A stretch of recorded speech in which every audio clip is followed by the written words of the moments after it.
To a Tuesday morning edition of the Jordy Culotta Show, driven and powered by Go Chevrolet here on this beautiful Tuesday morning in South Louisiana, wherever you are catching us. We appreciate you starting your day with us. LSU Basketball rolls last night, 101-39. Boot up, boys and girls. It was an excellent start to the college basketball season for the Tigers. We will talk all about that. In fact, John Brady, former coach, SEC legend, Final Four coach, now a part of the LSU Sports Radio Network, will stop by here 7:30 this morning. We will talk about that.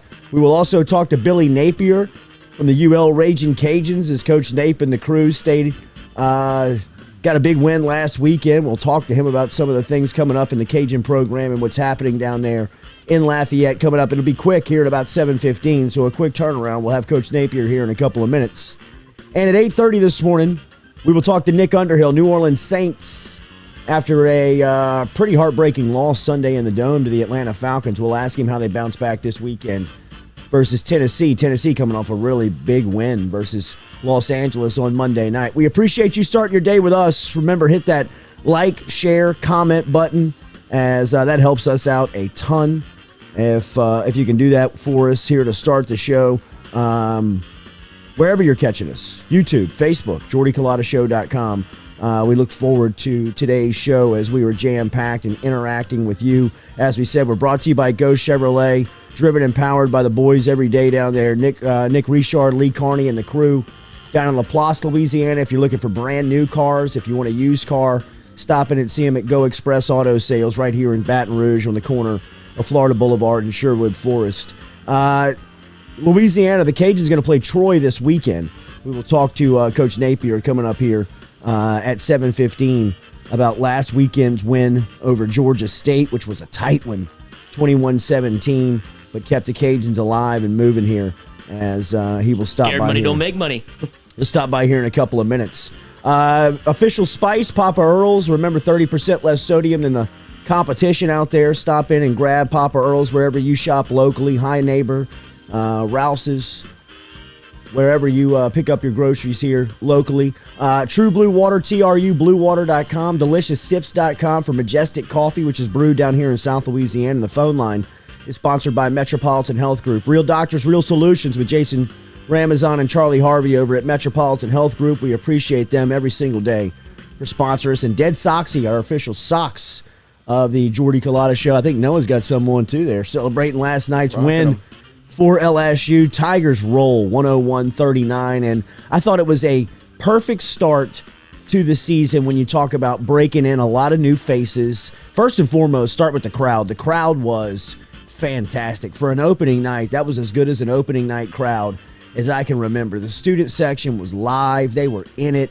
Everybody around the lower bowl was in it, man. It was we sat up top in the uppers, but had a great point of view and really had a chance to see the arena, and everybody was into it, man. People stayed to the end in a blowout. Yeah, I mean, really, that was the most when you see it, the most encouraging part was just everybody hanging around, and I think they see the potential in this team. And last night, in my opinion, was a perfect start to the season when you talk about you're breaking in new faces. Obviously, like Efton Reed, Brandon Murray, Xavier Pinson, those three guys are in the starting lineup and new faces last night. But with Darius Days, the way that he came out, shot the ball from behind the arc, and I know that he finished with 30 points and he finished 8 of 9 from behind the line.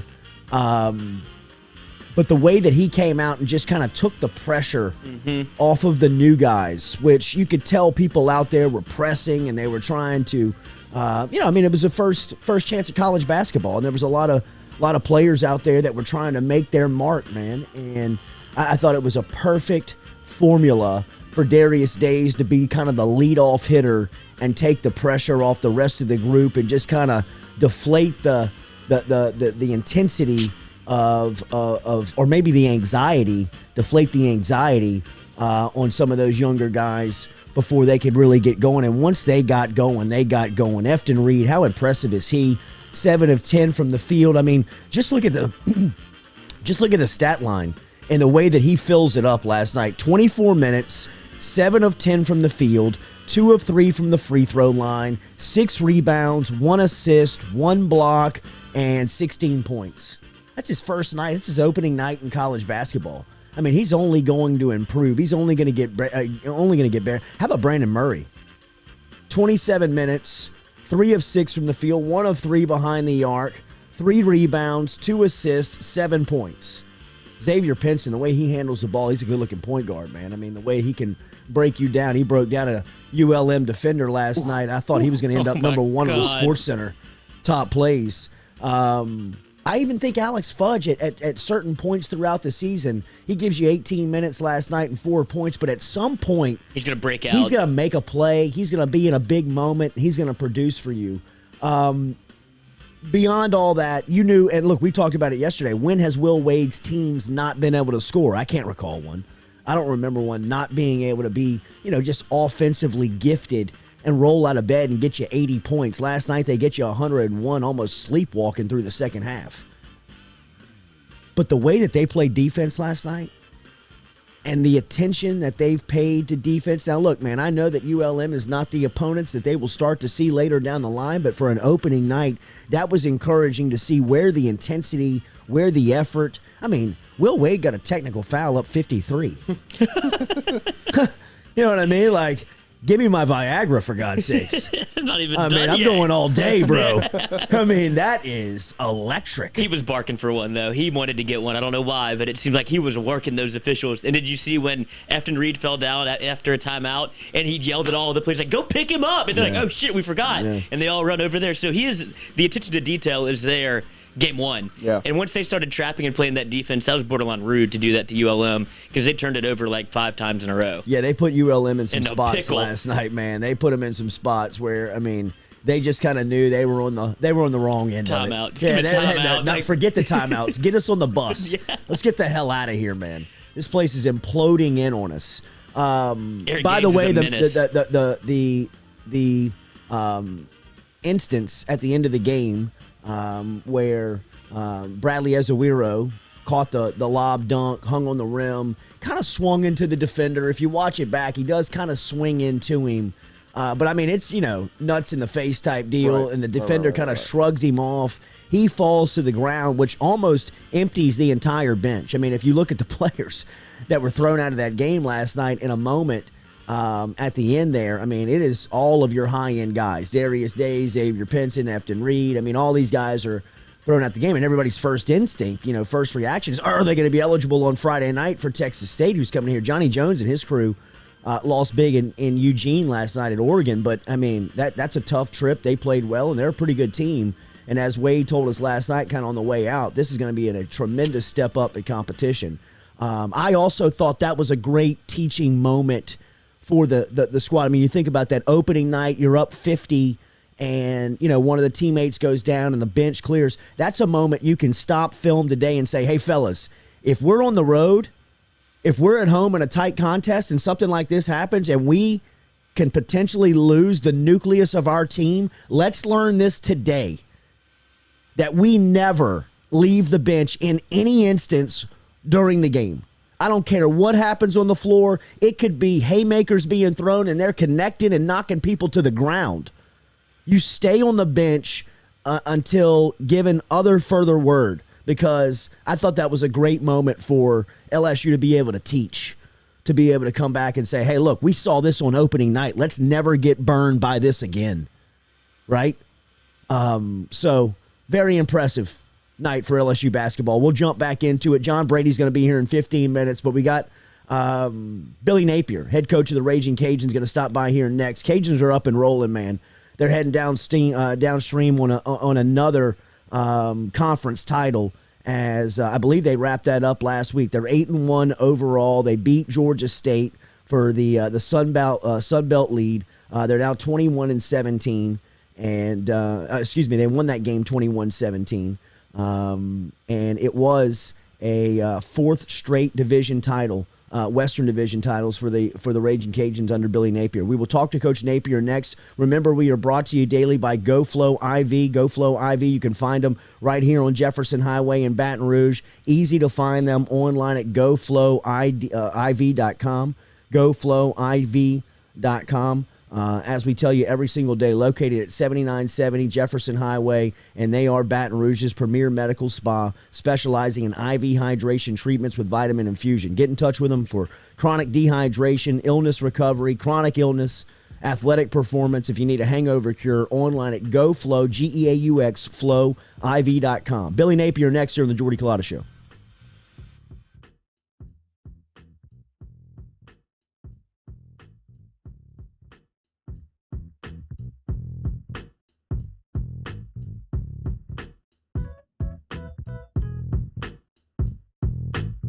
Papa Earl's, the fine spice, originating right down here in South Louisiana by our guy Mark Pop Norman. Developed it back in 2018 and won Amazon's Newcomer of the Year in 2019. They pride themselves in having 30% less salt and sodium than the leading brands at the same price point. You can find them locally. Look for Papa Earl's at Rouse's, Calandro's, Mathern's, High Neighbor, and more. True Blue Water. True hydration at its finest. Right now, you're only a few minutes away from getting your 5-gallon water delivered to you, just like we are over here at the UDL. All you got to do is log on to truebluewater.com. That's T-R-U, bluewater.com. The website's fantastic over at truebluewater.com. You can get your service and find out how quick it is. You can schedule a delivery, even hop on the billing system right there at truebluewater.com. T-R-U, bluewater.com.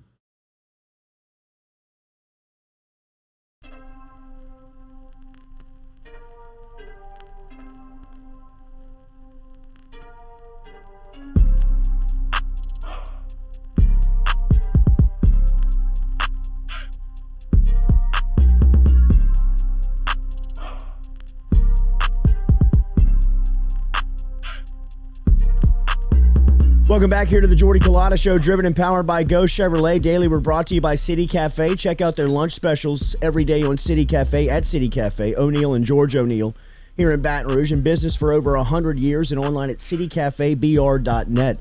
Louisiana, the Ragin Cajuns clinched their 4th straight Sun Belt Western Division title last week with their win over Georgia State, and they had to scratch and claw to get out of there with a 21-17 victory. Coach Napier and the crew converted a couple of 4th downs late in that game to get the win. It was exciting to watch that game on ESPN, but very much also looking forward to our conversation as we've talked to Coach Napier over the past couple of weeks, and he's back with us here on the Jordy Culotta Show. Coach, congratulations on the win and the Western Division title. Thank you for your time this morning. Thanks for having me on, Jordy. I appreciate you covering the Ragin Cajuns, man. Always, man. You have you got a bout versus Troy coming up this week that we'll talk about, but take me back to Georgia State. That was one of those games, man, where it kind of felt like a heavyweight fight, couple of haymakers being thrown. You kind of were able to take them, and you had to convert some 4th downs, and then at the end of the game, your team pulled it out. That was an excellent performance to get that Western Division title. Yeah, a lot of respect for Sean Elliott and his team at Georgia State, man. Really, having been in this league for a couple of years now, really respect how his team plays. You know, he's certainly really good at the line of scrimmage, on the edges, in the front 7. And they showed up, man. They were ready to play. Certainly very motivated. You know, they're right in the middle of the Eastern Division race. They had won 3 in a row. We knew it was going to be a challenge, and it was. So, you know, I got to compliment our staff and our players. I felt like we kept our poise, you know, really stayed the course, made some nice adjustments at the half, and certainly, you know, I don't know what it is about the Cajuns, but we played in a lot of these tight games, 1-score games, and these kids find a way to win. Coach, you went for it on 4th down 3 times, and I wanted to talk to you specifically about game management and situational football. It seems like every weekend in college football, it comes down to a situational call, either making right or wrong decision, critical call into the half, into the game, managing the clock, etc. We saw you in that moment versus Georgia State decide to pull the trigger on 3 4th downs, in which you executed, and it was probably 3 mile markers that you could look at in winning that game. How do you handle those? How do you prepare for those moments?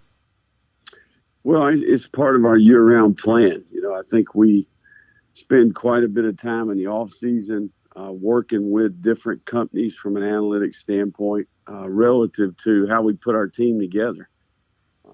We work hard to create a team that plays complementary football. We want to be a good offensive team. We want to be a good defensive team. And certainly what we call them here is game changers. We want to have a good special teams group. So, I think in college football these days, each week when you show up to the park, might not have your best day in one of those areas, right? And it's important that you're a true team. So it's how we put our team together. We work hard on situational football. It's part of our formula here. We work hard to create football IQ with the players. We work situations in our installations for spring practice, for training camp. We have a very specific routine in season in terms of how we install. And I think our players trust the plan. They know the plan. We do quite a bit of work. On Fridays, we have a situational script that we go through. We have a presentation every Monday that someone's in charge of that pulls scenarios from around the country. So I do think that it continues to evolve, right? I think we have access to more information than maybe we did 5 or 10 years ago. So our approach here has been to use that information to try to help our team win, and certainly has helped us. Yeah, I was going to ask you about analytics as well. It seems like that's getting used more and more in college football and in the way in the NFL the last 5 years. What's your thoughts on it? How do you utilize it in game planning? Well, I don't necessarily think that we I think it's just part of our big picture plan, right? In terms of our philosophy, how we manage the game relative to down and distance, to field zone, certainly the clock, the score, timeouts. I mean, it's all inclusive. And I think that these people, reality is it's what they do for a living, right? So we have a working relationship with a number of these different companies. And certainly they provide us with information. We use it as we prepare each week. Each one of these matchups is a little bit different in terms of strengths and weaknesses. And I also think that it helps you call the game. I know for me, in all three areas of our team, the more information we have, the better. So the key is how you use the information, right? And I think that we've done a nice job of that here within the building. Offense, defense, and special teams of applying, what we think helps position the team to have success. That's what it's about. It's about winning. Why wouldn't you use it, right? Yeah. It's more information maybe that hasn't been available in the past. Fourth straight division title for Coach Billy Napier and the Ragin Cajuns clinched last week versus Georgia State in the Sun Belt. They've got Troy coming up here, and then they'll face Hugh Freeze at Liberty on November 20th. Coach, one thing in watching that game that was really impressive with your team is that they never lost the faith. You could tell that they were bought in for 4 quarters and 60 minutes. Everybody talks about culture in college football. How do you define it? How do you implement it? Well, I think first place you start is you've got to establish trust, and you've got to establish really strong communication, right? I think any issue that I've ever had in life is because we were lacking in those areas, right? That could apply to our team. That could apply to coach to player, player to coach, coach to coach.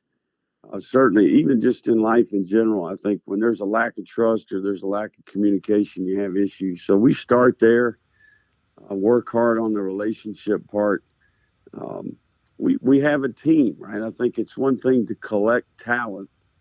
It's another thing to build a team, right? And I think you start in the off season. It's a year-round approach. We teach values here to our team. We work hard on the messaging, right? I think it's part of what we do in strength and conditioning. It's part of how we practice. I think it's hard to put into words, but I do think that you have to know what you believe. You got to know who you are, right? You got to have your foundation, your values, your convictions.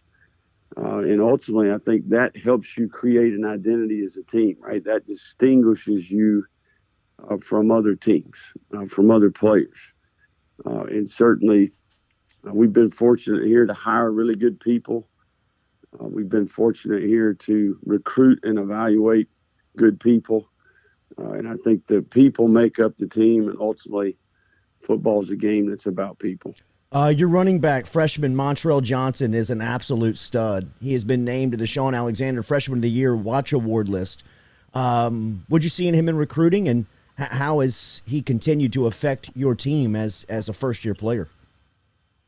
Well, Montrell's a unique player. I felt he was – I think he's a great example of our evaluation process. We felt that he was an underrated player coming out. We were fortunate to get him there last year at the end. But Montrell's a 220-pound back. He's got a big lower half. He's got great contact balance, catches the ball well. He's smart. He picks it up quickly. I've been impressed with his practice habits, his toughness, and then certainly he showed even a little bit more finishing speed than maybe people thought he had, right? So we needed help at running back. We signed 4 freshmen last year. He emerged out of that group as a guy that we knew was going to be able to help our team, and he's done just that. He's made a difference for sure. Speaking of guys like Montrell, player development, you've seen the greatest talent in college football during your days at Alabama. You've got great talent in that locker room at UL. How do you take a top recruit and help him become great? Is that a process that's different or the same from a kid that's under-recruited and developing him into a pro? What's it like developing a 5-star and then comparing to developing a 2 or 3-star? I think there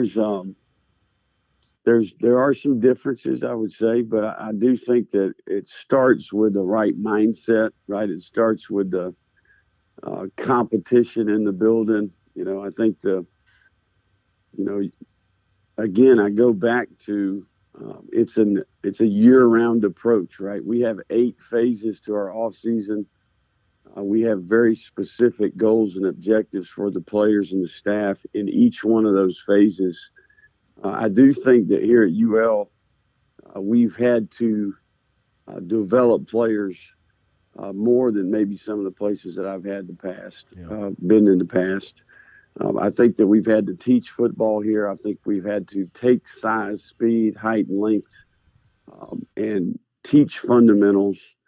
But I do think it's a part of your year-round plan. I think that you start with the person. I really believe that. I think it's about getting that person in the right place, having the right mindset, creating a team, identifying players that can do jobs for your team, and then teaching them football, teaching them a set of fundamentals. And it's about repetition. It's about feedback. You got to surround the players with competent coaches. We've been fortunate to do that here. I think you start with evaluation, you recruit them, and once they're on your campus, it's no longer about ability. It's about the intangibles, and it's about all the things that they can improve. And they can improve their football IQ, they can improve their fundamentals, and they can prove what type of teammate they are. So, that's the approach we take here, and there's no question in my mind that we learned that in some of the best places in college football. You were on ESPN Plus this Saturday in Troy, Alabama, taking on Troy. What are the challenges they present? Troy's got a heck of a football team, man. I think they're very underrated. They've played everybody close, although they've lost a few. They've won, I think, 4 out of the last 5 or 3 out of the last 4. I see a defense it's the top defense in our league, scoring and total. They do a nice job, a lot of front presentation, a lot of variables in pressure and coverage. They're +8 as a team, partly because they've created 20 takeaways on defense. And, Chip Lindsey's the offensive coordinator and head coach and play caller. He always does a nice job of featuring his players, being creative, creating opportunities for them. They always score. They always produce yards. And they've got some good specialists. So I think it's a combination of all 3. We've got to go play at their place. There's a lot of tradition and history at this place. But our team's got a lot to play for as well. We're trying to secure home field advantage for the Sun Belt Conference Championship game here in a couple weeks. So we will be very motivated. Away from Cajun Field for the next 2 weeks as they'll be in Troy, taking on Troy this Saturday, then traveling up to Lynchburg, Virginia to take on Hugh Freeze and Liberty on November 20th before closing out the season on Senior Day back at Cajun Field on the 27th versus ULM. Always appreciate your time and insight, Coach. Best of luck this weekend. Thank you, Jordy. Have a good day, man. Yes, I'll sir. see you around. Yes, sir. Thank you, Coach Nate. There is Billy Napier from the Ragin Cajun program. What does that mean? What does Yes, that mean? yes. Sprinkling out there the little nuggets for you there from Coach Napier. Always good to get some of the insight there. Very impressive in his conversation. We appreciate your interaction. Make sure you like, share, comment on our post here as daily. We are brought to you and driven by Go Chevrolet. Seeing Nick Richard inside of the bunker here on YouTube. Shout out to Nikki and the crew. Of course, down in Laplace, Louisiana, Go Chevrolet, brand new cars that you can go down there, test drive, and jump into a new model. If you're looking for a used car selection, they've got fantastic to choose from, a tremendous selection at Go Express Auto Sales. Check them out online, everything online at GEAUXChevrolet.com. And if you're up in the Tennessee area, the brand is growing at Go Chevrolet, as they have now extended the reach into the state of Tennessee, and it is good to see the success of the early days of Go Chevrolet, and we appreciate them being with us since our first day in the ground level, and we've been tied with them since they started their great company, and now up and moving. So we appreciate them very much. Go Chevrolet, the official auto dealership here of the Jordy Culotta Show. LSU basketball rolled last night. John Brady was on the call for the LSU Sports Radio Network. He is a former LSU head coach. He understands opening nights. Last night was as impressive of an opening night win and crowd as I can recall. We'll ask him his thoughts when we come back next here on the Jordy Culotta Show, driven and powered by Go Chevrolet.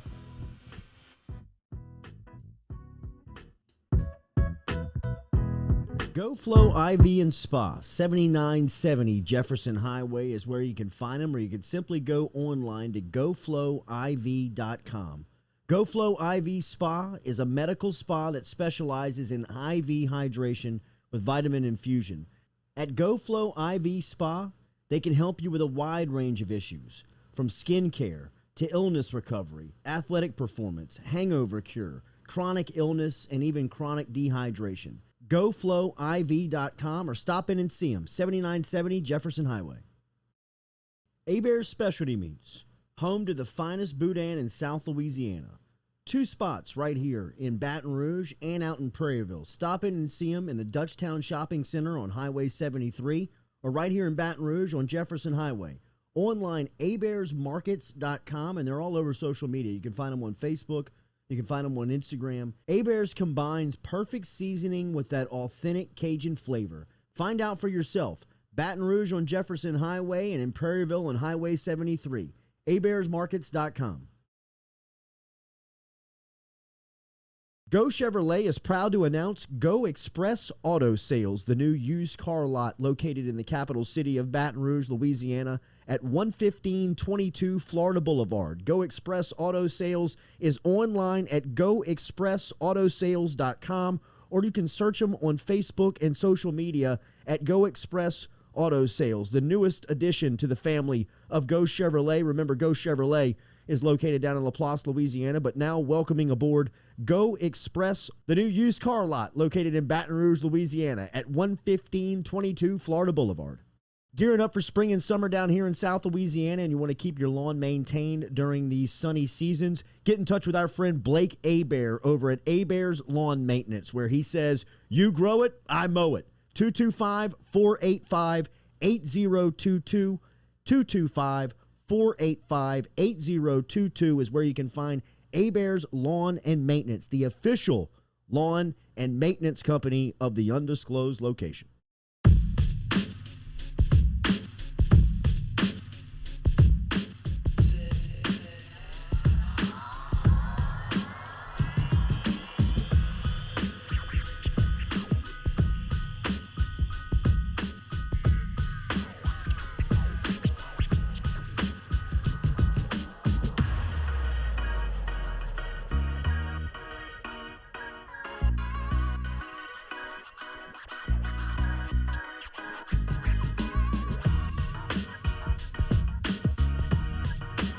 Welcome back here to the Jordy Culotta Show, driven and powered by Go Chevrolet, daily brought to you by Falaya Real Estate. Check out Falaya Real Estate online at falaya.com, changing the way real estate is bought and sold here in the state of Louisiana.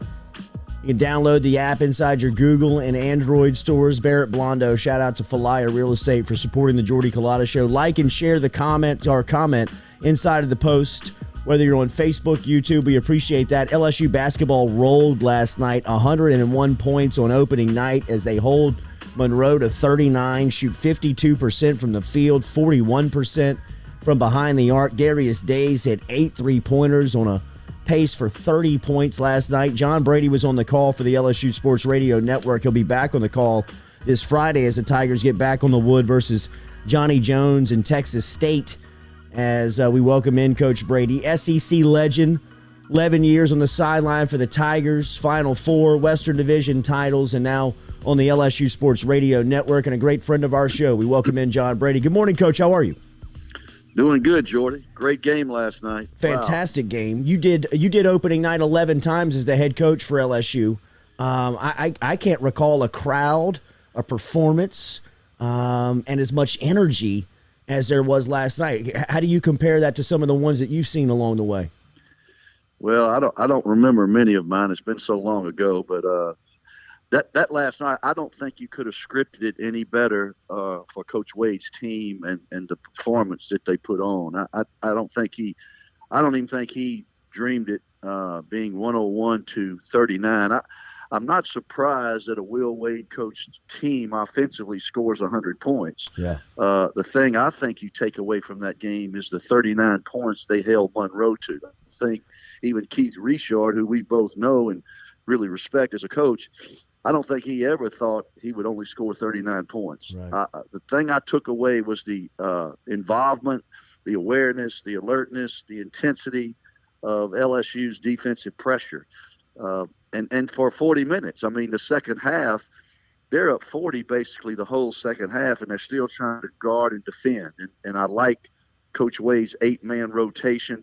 And Darius Day's start, Jordan, was off the charts. And I think that in itself helped the team settle down. He got them off to a good start.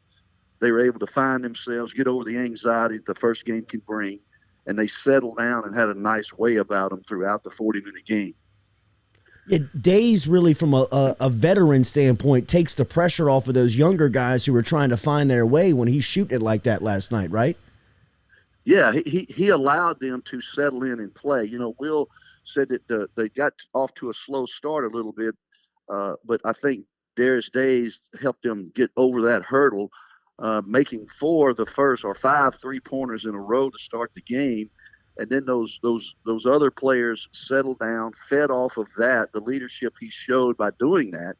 And then once they got on a roll, after the 10-minute mark of the first half, it wasn't if LSU was going to win, it was by how much they were going to win if they kept the intensity. And I thought throughout the game, LSU, they didn't get real careless. Maybe the last 3 or 4 minutes, a couple of times they fouled a little bit, put them on the line. But for the most part, with that kind of lead and playing with that kind of enthusiasm and intensity, that's coaching. That's not anything to do with anything else. That's just the coach having the team ready to go with an idea of how to play a 40-minute game, regardless of the opponent, time, or score.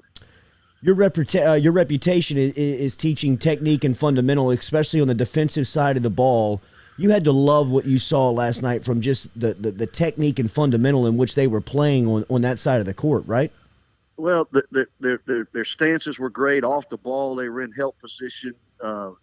He likes to switch some screens during the course of the game. They did that without getting beat. And I just thought, in diving on the floor, there were 3 or 4 times when Reed, the young freshman, Murray, the young freshman, they dove on the floor for loose balls.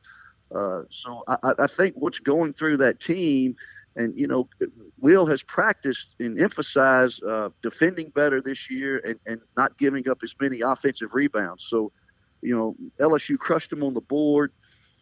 And just played an overall really good game, particularly on the defensive end. 100 points is what everybody talks about. People love to talk about offense, and we did this and that. Yes, but that doesn't surprise me. what I was really impressed with was the play defensively of the LSU team. Xavier Pinson played 27 minutes last night. 21 minutes last night. New face transfer guard from Missouri ran the point last night. What'd you think of his efficiency? I think he's a solid player. 7 assists, 1 turnover is what I recall. I don't have the stats in front of me, but I think that was his game. Made a couple of big baskets. Hit a three from 3 feet beyond the top of the key. I think he's an experienced, solid guard, and he comes from the Missouri program where he was really coached. You know, the coach at Missouri does a nice job. He coaches them hard, so he's been coached. He accepts coaching, and I think he's an excellent signee, a stabilizer at the point for this team. If there's one guy out there that they really need to play and stay away from injury, I think he's a key to this team by the way he handles the point. LSU has seen a couple of 5-star, forward big men come through here over the past couple of years. Nas Reed, Trendon Watford. This year's addition is Efton Reed, 7-footer from IMG Academy, 5-star recruit. What'd you think of his debut? I was really impressed. You know what I'd watched him practice 4 or 5 times, and I thought he maybe preferred the perimeter as opposed to with his back to the goal, but I was really impressed with 2 or 3 times where he really tried to post and seal. They ran an inbounds play up under the basket, with a quick ball reversal, and he stepped in to post, and they fed it to him. He had a nice little fake and a turnaround soft left hand off the glass. I liked him because I think this is the first player I've seen that really likes to run down in there and post up and catch the ball. And if he can be a presence on the low post, just doesn't have to be great. If he can just be really good down there, I think it opens up the outside for this team. And I was really impressed with how he tried to post and how he wanted the ball down low around the goal. Mwani Wilkinson had 6 steals last night, Coach. I love the way he affects the game. It seems like he's always around the ball or in and around good and positive plays. Well, any successful team needs players that fill a certain role and are comfortable in that role. And I think his approach and his attitude with what Will Wade wants him to do, he's not going to be the focal offensively, but he's going to be a guy that sometimes you never notice until you look at the stat sheet. And he'll get 8 points, 7 rebounds, defend well on the other end. And he takes up he continues to do what Will Wade's team have always done, go to the offensive glass. And I think he's good for 2 or 3 baskets every game by going to the offensive glass. He had a foul last night. He fouled a Monroe player, but it was an aggressive foul trying to get to the offensive glass, making the Monroe player block the board and screen him out. And that's a good foul to have, a foul of aggression trying to get to the offensive glass. That's what he brings to LSU. And I think if you ask Will, he would say certainly he's an important part of the fit any successful team needs to function at a high level. You know, a player that didn't jump off the stat sheet last night but gave you 17 minutes, and really you can see the positivity that he is going to bring at some point is Alex Fudge. A player like him, how do you see him kind of fitting in this very talented 8-man rotation? Yeah, it's like, you ever seen a young deer when he kind of getting his legs under him? Right. He's long, and you eventually he's going to be able to run and do the things that are necessary to what he's got to do. Fudge, I just see something in him that eventually, once he gets his legs under him and gets accustomed to playing at this level, I think he's talented. He's long. He's got bounce. I think he can block shots. He shoots it good enough. I really think he's going to make some really spectacular plays during the course of this season once he gets more accustomed to playing, with these players he's with and at this level.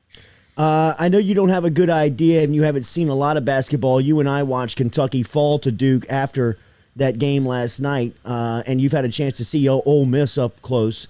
But do you get an idea of the conference this season going into it, what it's going to shake out and look like?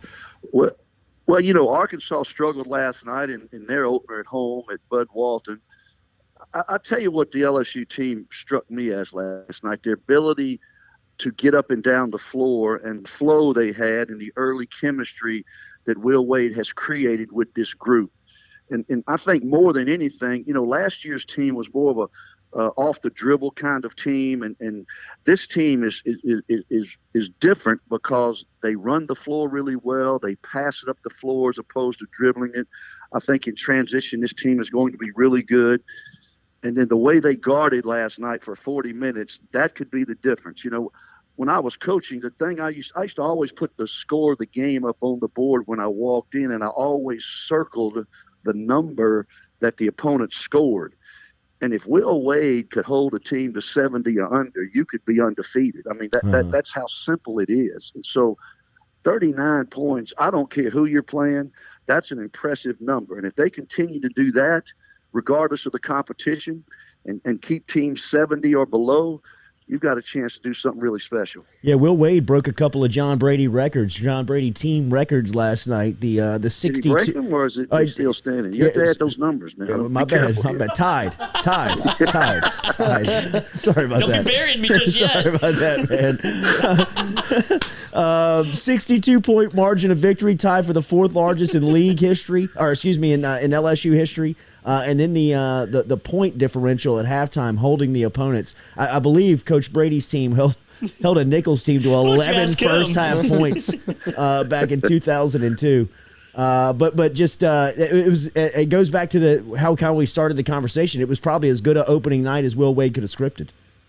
No doubt. I'm happy for him, and it was a great win. And you got to compliment that crowd too. Yeah. The students were first game for the students to be like they were. Maybe they're hungry to see something positive and winning going on, and they were great. And the other crowd that came in outside of the students, it was an excellent opening crowd for Monroe at home this particular time of the year. So I think there are nice things coming down the road for this team.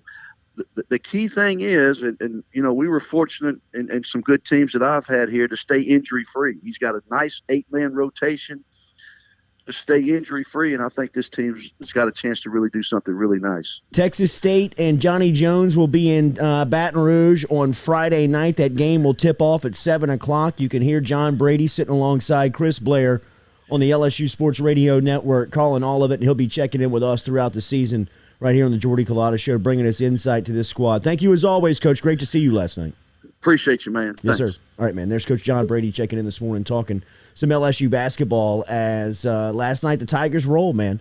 101-39. And as Coach said, I mean, holding an opening night team to 39 points, I don't care if it's a high school squad, Duke or ULM. I mean, that is obvious, the attention that they have been paying on the defensive end. Oh, man, I never asked him if he's ever gotten a technical foul up 50. Call him back. Call him. Yeah, let me call him real quick. We got these highlights so we can play where we can sub in for a little bit, put the old audio up. I got you. Put the speaker up.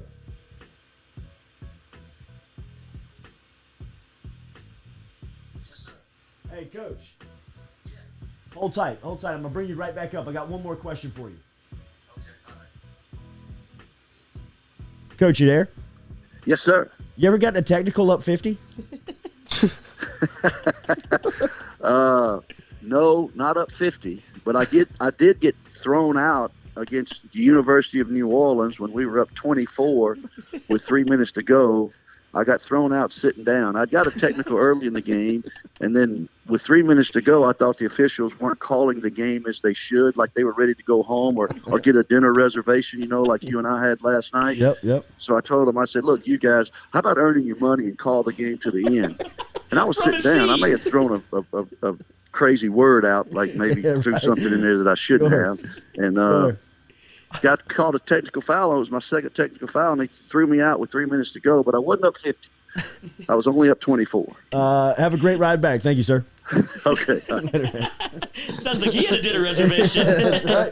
Well, if y'all can't go, I'll take it. Yeah. Throw me out. I'm up 24. I get to go home early, hit the showers, little Belvedere on the rocks. I love the technical up 50. Hell yeah. That was great. That's a tone setter. He explained why he was so upset. It was because he had been pushing for the players to get to the baseline and cover up the red zone that he talks about. Yeah. He was like, they've been doing it and they weren't getting rewarded, so I was getting pissed off. If we're gonna practice this, I wanted to show that you're gonna get some benefit out of doing this thing. Daily, I love him. He's the best. Daily, we're brought to you by Johnson Spillers, our official dentist here on the Jordy Culotta Show. Check out Dr. Johnson, Dr. Spiller. on 2 locations, Gonzales and in Baton Rouge. Baton Rouge on Perkins Road in between Bluebonnet and Segan, and out in Gonzales on Prepara Avenue. They can help you out with all general dentistry that you need. Also pediatric dentistry, or you can, if you need Botox, they can help you out with a lot of stuff over there. Look them up online, johnsonspillers.com. In fact, you can make your appointment right there online on the website. They do offer social media, so you can check them out there.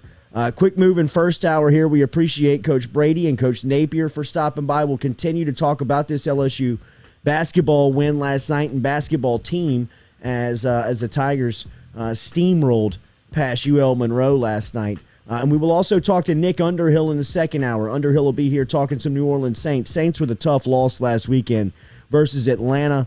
We'll ask him about the state of the team going into this weekend's matchup versus Tennessee, who maybe had the most impressive win in the NFL last week on a Monday night game versus the Los Angeles Rams, in which they just clobbered McVay, Stafford, and the crew 28-16, and it didn't feel that close. And we will ask Underhill the state of the New Orleans Saints coming up at 8:30. In fact, if you've got a question for Underhill, jump inside of the bunker, and we can get that asked to Nick Underhill coming up here at 8:30 this morning. Jordy Culotta Show, driven and powered by Go Chevrolet.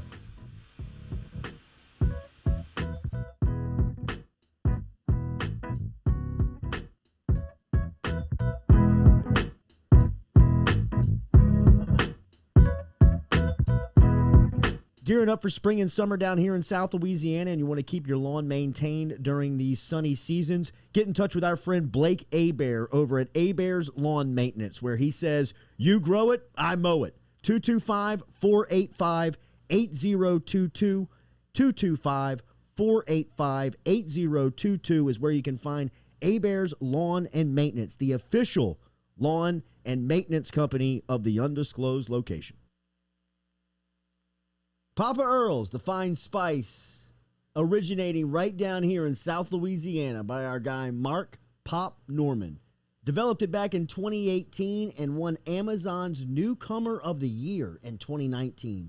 They pride themselves in having 30% less salt and sodium than the leading brands at the same price point. You can find them locally. Look for Papa Earl's at Rouse's, Calandro's, Mathern's, High Neighbor, and more. True Blue Water. True hydration at its finest. Right now, you're only a few minutes away from getting your 5-gallon water delivered to you, just like we are over here at the UDL.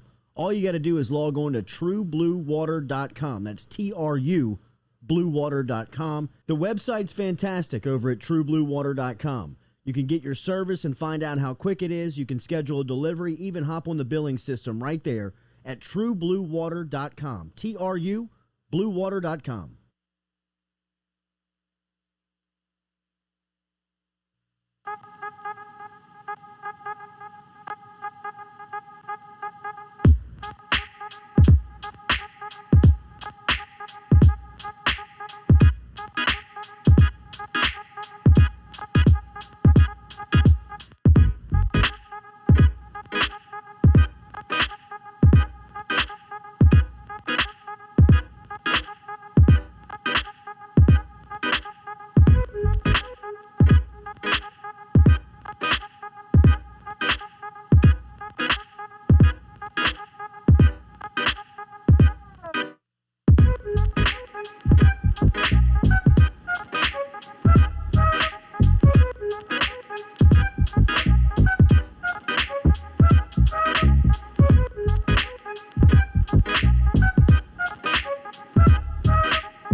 Welcome back here to a Wednesday edition of the Jordy Culotta Show, driven and powered by Go Chevrolet. Appreciate our first hour guests, John Brady and Billy Napier. Of course, that is always brought back to you by RMB Builders, our friends over at RMB Builders, Rhett Bourgeois and his crew. RMB-builders.com is where you can find them online. Anything from a handy job.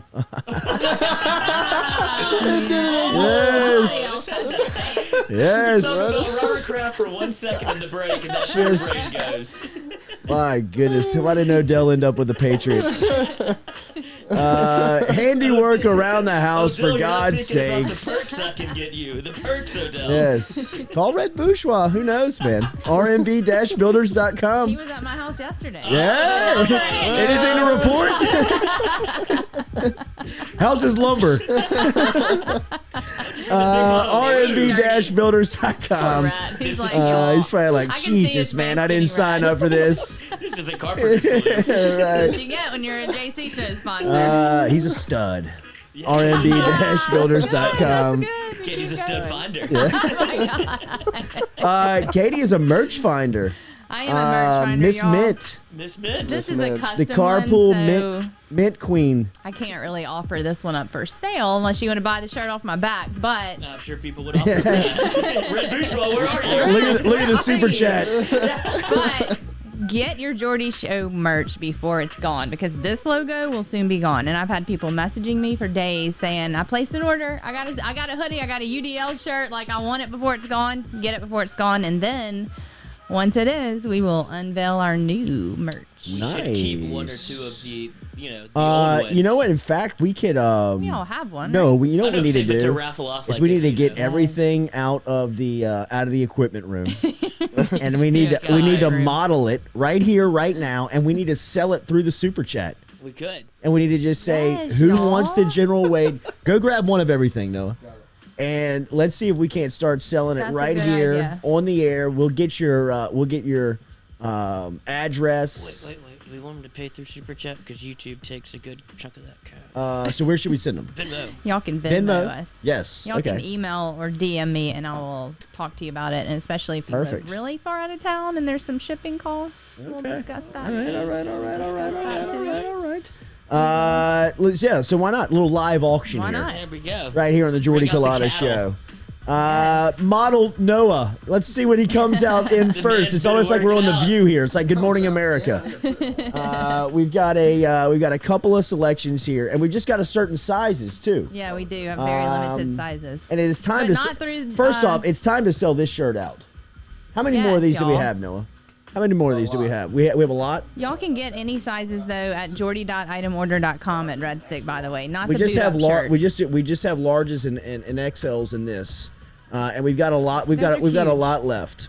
Now many, is the I would time. say. Now is the time to bid on these. And what are we going here? What is this? What is this? Can't remember what we did with those. I think it was. Let's call it 20 $50. bucks. Okay. Let's call it 20 Tax bucks. saddle tags out the door. 20 bucks. 20 bucks. 20 Yeah, bucks. 20 bucks. I If can you do pay shipping cash, I'll for do it you. 18. This is how we worked at the jewelry store. You my swinged, God. and I'm not I was an accepting absolute cash. deal maker. That means I have to drive around town and meet up with everybody and accept their cash. Yeah, no cash, bro. This is not a cash business. Last time I did that, I had to send y'all my location in case I got murdered.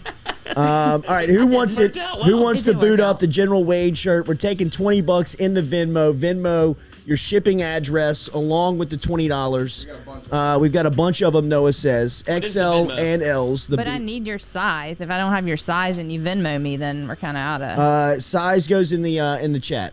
What's Okay. the Size goes in the Venmo? chat. Our Venmo is hang on. It's Jordy Culotta Show, just like our social. okay. Perfect. And then we have an undisclosed location T-shirt here, which is one of my personal favorites, with the logo on the back. Where in the world is the Jordy Culotta Show? Hiding very out from the classic. suits, still hiding from the suits. Still hiding. In fact, big news on where we may even go deeper into hiding from the suits here in a couple of weeks, with maybe moving locations to another. So this could be a collector's item. This would be an original, undisclosed location Jordy Culotta T-shirt. Yes. XL for Simplified Crawfish Company. What go. what you got there, Simplified? Do you want the undisclosed location, or do you want the boot up, the General Wade? and just let us know. And then we have 2 of these left. We're a couple of exclusives here. Yeah, those are. I handed those out at tailgates. Dry Fit Adidas. Dry Fit Adidas. I got a large in my hand, and then what else you got there, Noah? 2 larges. I got 2 larges for sale here, and we'll go $25 on the Dry Fits and the Adidas. 25. That's a bargain. It is a bargain. That's a bargain. $25. So y'all know, if you don't get this today, you can still order these through Red Six Sports. So don't freak out. Tom Granning, we got your double XL. Let's mail Tom one, just kind of free of charge. Of course. Hello. Tom, you're in. He feeds us. Yeah, for God's sakes, Tom. It's all good. You could actually just text that in. UDL shirt and a Dry Fit large for Dr. Spillers. Let's pull those. UDL shirt and a Dry Fit large for Dr. Spillers. Another one that doesn't have to pay. Brandon Hollingsworth said he's in. Brandon Hollingsworth would have to pay. Sorry, Brandon Hollingsworth. Sorry. You had to pay. Spillers will come drop yours off today to the office. We got you a Dry Fit large and an undisclosed location. An L. Burgess, I got 1 more large Dry Fit left for the Jordy Culotta show. You want it? $25. Let me know. XL General Wade shirt for Cliff Sexton. All right, Cliff, we got you. The hoodies are going to be online at jordy.itemorder.com. Brian Burgess, what did you say? What did Brian jordy.itemorder.com. All the UDL shirts are mediums. There are hoodies online. jordy.itemorder.com. Grab that. You can get your hoodies there. Grab that other large Dry Fit for Blake Abear. We got you, Blake. Blake Abear, Jordy Culotta, Dry Fit. Got him. Perfect. Done. All right, we're clearing out the room. Jeez, y'all. Clearing out the room. I'm trying to keep up with it here. I have the chat. Okay. I'm like. General Wade, boot up, please. Extra large for GJ. You heard me. GJ needs GJ needs an extra large General Wade. Good Lord. I mean, just a lot going on over there in the corner, bro. A lot going on. Just a lot going on. From yesterday. Deep third the thing. In the corner. In the corner DMs, over there. actually. That was a mistake. Yeah, right. Seriously. Oh, I am a large. I need an L and a handy job. You have any That's an Magnum extra shirts? $5. Can you post the Venmo address? Yes, I just did. Please, thank you. Shane Michael wants the Stingley jersey. Well, Shane Michael, I don't know about all that. Shane, That's a big ask. 24 or 7. Yeah, which number? That is a one good would you question. Well, 24 says to Jordy, so that would be weird. They both say to Jordy. Oh God, they do. You can Well, white that get out. some white out Yeah, there. bleach pen. Brian Trudeau says double XL General Wade. Those things run huge, Brian. They are. do run. They are huge. The XL is big. Was there a double XL? There might be one. Okay, y'all. All right, that was good. How about the hey Noah, grab a liquor glass. Grab some liquor. Yes, user PGEA. There are UDL shirts. Are there large UDL shirts? Just Just medium. Just mediums, Sorry. But just mediums. user PGEA, you can go to jordy.itemorder.com And get you a and lot. get you a lot. What about this? Is anybody interested in these? Because I got a lot of these. Here, toss it this way. We got a lot of these to sell. You got 3 of them? Okay, y'all. I mean, y'all are just selling everything out. Yeah. I mean, Yeah, I we might have sell. had plans for those, but And then I got 3 of these left. Coffee mug, which is very sturdy hold. it's a fake Yeti, but it's a It good is. fake Yeti. Yeah, don't say fake. It's just a night. It's a Yeti It's like a twin knockoff. sister. It's a poor You've man's had Yeti. the real thing. Why don't you try the other one? $20? Yeah. 15. Chill out. $20. Shut up, Lloyd. How many more of these do we have, I Noah? think there's only 3. We've only got 3 of these. Ooh. 3 of these. They are collector's items. And then the liquor class will go 15 for the old the guzzler I over think there. you can get a set of 2 for 15 on that. 2 for 15? Yeah. Okay. All right, I like it. 2 for 15. We got a lot of orders coming Y'all in. gotta email me. Yeah, people. email her. It's Katie That was at worth it. jordyculotta.com, or you seriously can DM me. I don't think anybody's gonna get mad about that. You're just ordering merch. Y'all do it anyway. Yes, so don't email pretend. Katie, and we will get rid of this. her. Brian Terrell says he's 6'6". He does need a double XL. Yeah, Brian, you do. Any medium General Wades? Not on this order. We'll get some on the next batch. Yeah, we might do a new type of General Wade shirt Yeah. this time. Well, I mean, he gave us all of the content. They're missing out Yeah. not dressing Mike up as a general, right? What was I thought Mike that was dressed weird. up Gotta be in the as works. first off? Gandalf. Like, what was going on? What was the night? Well, I mean, what was he? I mean, one time he looked like he was like a Mexican Merlin. fiesta dress. Like he went Merlin. He was a wizard, and then he just came out and they recycled some outfits. Absolutely. They did the pom pom. Why are they not prepared for game one in the PMAC to where he has to go to the old the old tricks? I mean, it's 2021. You got to get some new tricks on the pole. I didn't come to see the old show. All right. Oh yes, sir. The man of the hour. Yes, indeed. Dr. Controversy. I heard there was a sale. What's the password? T-shirt and hand job? Come on in. You're looking for that room in the back left. Grab a liquor glass while you're there. Yeah, sit in the waiting room. Brian Burgess, any medium shirts left? If we have one, Brian, we'll get you a UDL shirt, right? UDL. We got you, Brian. We got you. Making sure to wear that to all the competitions events. We appreciate you being here. Make sure and like, share on the post. But I thought that Mike really missed an opportunity last night. Yeah. I mean, like, put this guy, dress this guy up as a general, for God's sakes, and let him walk up and down the rows. I thought the student section was incredible. They had 2,021 was the count on the students. Been there. Wow. That is unbelievable. That was an man. unbelievable game. It was. I mean, it was a great, as Coach said, Coach Brady said, you couldn't script opening night for Will Wade any better. You break in a bunch of new faces. You got a full crowd. You got students there. You got people engaged in the game. All of your big-time players are making plays. Mm-hmm. Like, all of the dogs are making plays. Darius Days can't miss. Efton Reed looks like an All-American. Brandon Murray is a stud. He's going to be sneaky good. He looks like a defensive back. Smooth. He looks like an NFL defensive back, the way he moves around out there. I was texting y'all about the play. Who was the guy that wrapped his legs around the guy? Bradley. Yeah, Bradley Ezewiro. What was he thinking? That was crazy, right? Well, that's basketball. You know what? I told Kelly and I, because she was like, we were in the Maravich Center, and everybody kind of freaked out because the sound of his head hitting the floor was. I mean, it's bro. I mean, that is. So he slams his head on. Everybody. Jumps up and. But why did he wrap his legs around and get on his shoulder like that? He went with the Shaq move. Just in case you didn't know, I put it in your face. Right. Sending you home. Taste this. A little bit extra. You know what I mean? That was a lot. Because he did jolt towards him a little bit. It's the Jordan caught it great. I mean, our video, if we can pull that up, our video is right on top of it, and we're actually standing right next to the bench. And that guy, was it Victor Howard? Was that the player that he did it to? Was that who he wrapped around? Yeah, I mean, he was pissed. Oh, sure. I mean, absolutely. Oh, yeah, he's got his nuts dragged across who his face. Who was the center for the Knicks that Shaq put his nuts in his mouth? I mean, was that Chris Dudley? It was. Was it Dudley? I think so. Was it Dudley? And I mean, Dudley.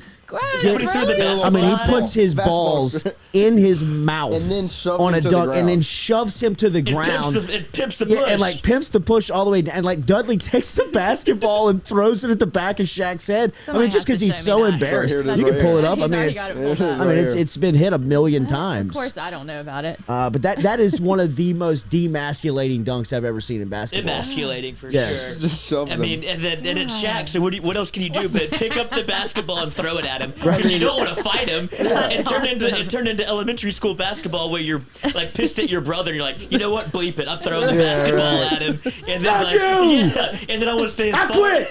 Where's the referee? Where's the referee? Somebody stop him. Yeah, right. That's so weird. But so, I mean, and it drew the sound drew reaction from the bench. You could tell the bench reacted to the sound of him hitting the floor. And, I mean, like we said earlier, again, another piece of this kind of perfect storm of an opening night for LSU basketball coach Will Wade and the program is not only do you have the highs of what you can teach on the defense, the transition defense, holding an opponent to 39 points in 40 minutes, I mean, the way that they just played last night, but you can also kind of get in their ass a little bit today and say, hey, if you ever leave the bench again, this is what's going to happen to us. I mean, we're going to be in a situation where you guys are going to be thrown out of the game. You're all going to get technical fouls. And if anybody does do anything physically, the only reason why nobody is suspended for Friday night's game is because nobody touched anybody. It wasn't physical. If it would have become a fight, if it would have become like where you're pushing, shoving, or throwing punches, then these guys are missing action the next time out. And if you're watching on our feed right now, I mean, you can see the bench empties. Tasman Mitchell and the assistants are trying to pull these guys back, but I mean, the harm at that point is done. Yeah. I mean, they're ejected. I mean, they went to the television monitor, they went to the replay monitor, and they noted everybody that left the bench. And if you left the bench, you were thrown out of the game. And LSU ended that game with a couple of walk-ons and 2 starters on the floor. I mean, it was a great moment for Wade to be up 50, right, where it doesn't really affect you on the night, but it's something that you can always go to and say, I mean, this is something in March, February, you can say, hey, fellas, remember opening night in November when we left the bench and everybody got technically, got a technical and thrown out of the game? I mean, know that if emotions run high, if it's an intense game, do not go anywhere. Don't leave that area. And it's the same rule from the Suns in 2007, right? This is the same thing that's in play wherever Steve Nash got shoved to the ground and then Amari Stoudemire and Boris Diaw left the bench. Yeah, that's right. They were suspended. Cost them a championship. It cost it 100% did. But do you have to make contact? It's not just leaving the bench? The way that I had the rule explained to me last night was that because it was not physical, because there was no altercation, that nobody is suspended. They all received technical fouls and ejected from the game if they left the bench, which, if that happens at the 11-minute mark in the first half, I mean, you're playing you're with playing the rest of the game with Parker Edwards. Yeah. Scholarship player. Right. Congrats to him. Big shout out. Big shout out to him. And he gets an and one. Big night last night for Parker Edwards. That was the loudest that the PMAC got last night. Absolutely. And it was loud. Yeah. And it was loud. I mean, it was a great night. They were chanting his name with 12 minutes I'm left telling in you, the second the half. PMAC is going to be the place to be in a couple of weeks. Like, it's going to be must-watch entertainment. I mean, it's an entertaining team. They play a brand of basketball that you can sell, that you can get behind, that met Mama Bear. I know, I saw it. Afton Reed's mom, she was awesome. She was awesome. She said she loves the hoodie, loves the gear. Yeah. We were scheduled to go to lunch today. Her flight got moved up, and she's leaving a little early. But next time she comes back, we're gonna go to lunch. We gotta get her in here. She said she'd love to come in here. Yeah. She was awesome. Not only was she a star. UDL, though. Oh God, is it moving that quickly? Could be. Oof. I'm moving quickly. Could be. Move quick, strike fast. Not only did Mama Bear get on the jumbo, and so did you, but the kid. Did you see the kid? The kid that stole the show. Superstar. Not only did he get the flex cam, he got the dance cam, and then the dad goes flex. Yeah, I saw him again. Got into the flex. Went nuts. It was awesome. Went nuts. He was the star of the night. He actually I saw him leaving the game, and like the people around him were like, yeah. He's gonna remember that for the rest of his life. 100%. Or his parents will for sure. Yeah, we're going to walk-ons again. I mean, you gotta show that. I mean, that kid will be showing that for the rest of his life, man. I mean, do you think he'll remember that? How old is Cody? How old do you think that kid was? 2, 3. Not remembering it? No way. What's the first thing you remember, like in your brain? Like, how old do you think you were? 6. That's what that that's seems kind of about what I right. say too. Is like 6 or 7. My brother didn't know he was a person until he was 8. He was on Wow. autopilot. What do you mean? He didn't. He said he was 8 years old. He was like, "Oh shit, I'm doing this!" Like moving his hands. Like, Sean, you were on autopilot for 8 years. Like you didn't know that you were in control of your body. And he said, "No clue. Just kind of." Who did he think Wow, was controlling bro. his body? I think he though? was just I'm on confused. autopilot, kind of going through the motions, things that seem easy, and then he realized, like, "Oh, I can do maybe a little." I mean, did something. Lily dress him up until the? I I mean, feel he like was I on need like to talk to Adderall at Sean like about 5 that. years Yes. old. Explains a lot. It does. Explains a lot. He's still searching. Cody Boudreaux wants us to know if did Mama Bear see Dune or read the book for $10. Cody, I don't know if I'm obsessed with anything in my life like Cody is obsessed know, with Dune. Cody, I don't know. you're I passionate. want to love something like Cody loves loves Dune. Dune. I do too. Yes. Cody, you're gonna make me watch Dune, and I don't know anything about it. We should do a screening for him here. We should. Watch Let him Jeff watch Dune in the Marcone says. UDL. Jeff Marcone says, Cody, you have to explain your obsession with Dune, which I agree. We should have Cody call us and talk about it. I almost want to Can we do that? say like, bro, what is Pull up that number. what is the Could we? what's could the we deal? have you call in, Cody? Like, we really need to know. We appreciate Is it the that cash good? every day. I mean, this is very much We should- appreciated. $20 but today. This is the second time. We should do it on What was the first Friday. reference on? It was when he said Oh, I can't find it. Oh, he paid us more I today? guarantee you it was about Dune. Yeah, No, it was about Dune. It was just about dropped Dune. $10. I know he did just now, but I didn't see one before. And then It was the beginning of the show. Does Billy Napier like Dune? Like that. And then somebody quoted Dune on yesterday's comments, like a huge monologue from the movie. And I guess it was Cody Boudreaux, but and we're a Dune show now, and none of us have seen it We except are for a me, and I don't Dune even show. know what I saw. I was just like in all the theater. I was like, oh my god, I'm having a little anxiety here. I'm getting pretty high. And then it's like it's kicking in. And like, this movie is 3 hours long. Just went through the bottom of the bag of the popcorn. I was like, come on, give me something else to do here. So it's not a Western? Not a No, Western. no, Not a Western. A Not Western with. Cody's pissed that you even just thought it was a Western right now. No, I hate that. I'm sorry, Cody. Jeez.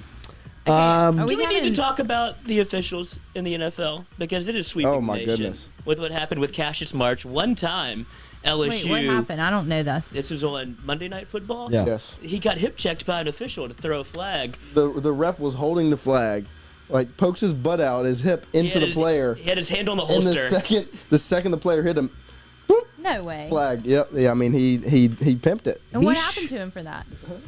Nothing. He's getting It mauled was on on social fourth media. down. Cassius March gets a sack to send it to fourth down. The Bears are going to get the ball back.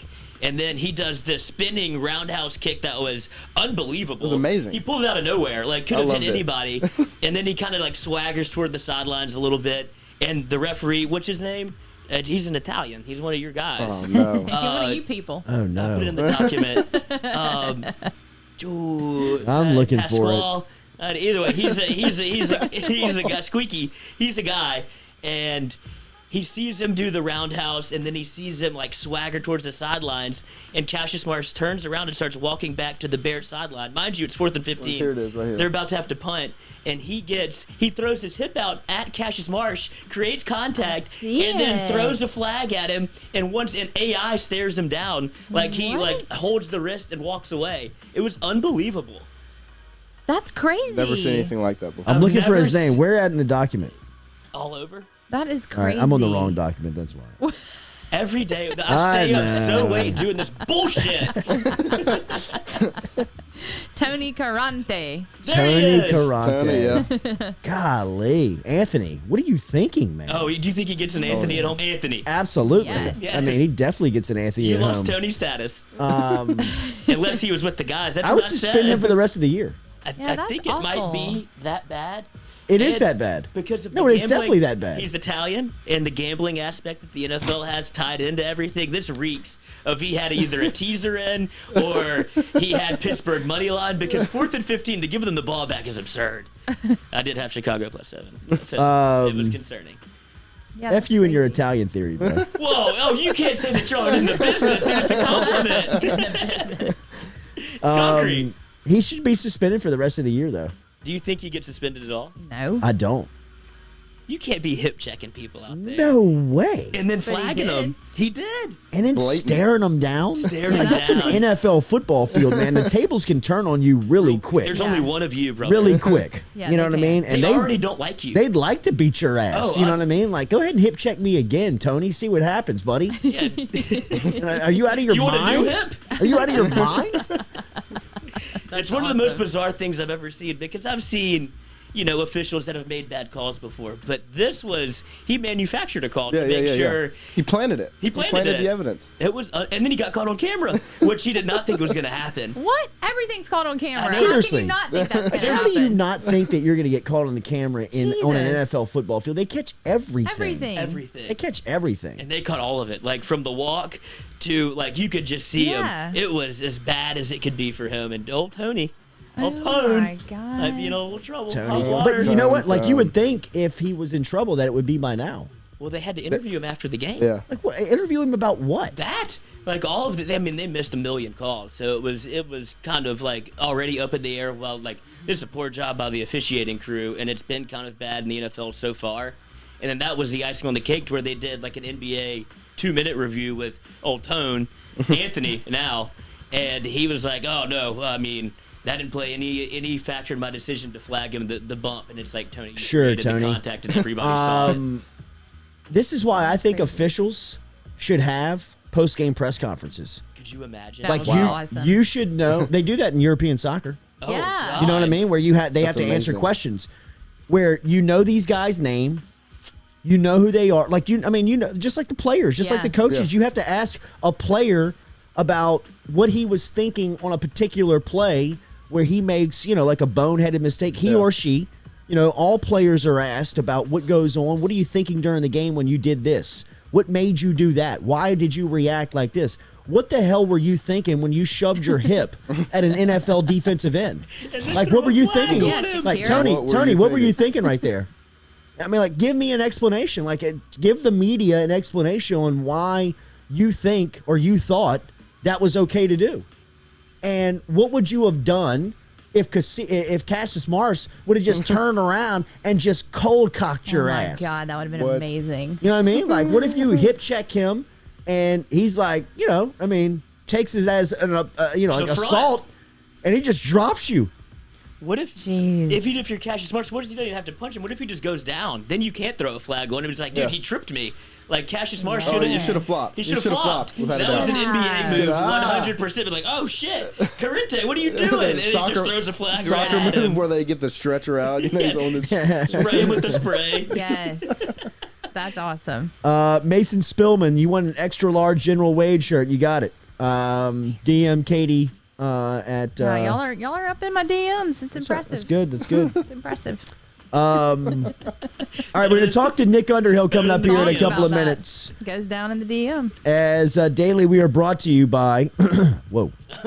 Daily, we are brought to you by Edward Jones. Remember Edward Jones, Daniel Newman, Daniel.Newman. If you work for Exxon, if you work at Exxon and are considering retirement in the next year or the next few years, get in touch with Daniel Newman right away. You can call him at 225-261-8262, 225-261-8262. Get in touch with Daniel Newman if you work at Exxon and considering retirement in the next couple of years, because Exxon just announced the interest rate for the first quarter and it went down. This may impact your decision, and you should call Daniel. Keep battling, dude. I didn't know if you were going to make it. This may impact your decision on retirement, and you should call Daniel Newman because he needs to run the numbers for you and see if it makes sense. He is an expert in this field and has so many testimonies along the way. 225-261-8262. 225-261-8262.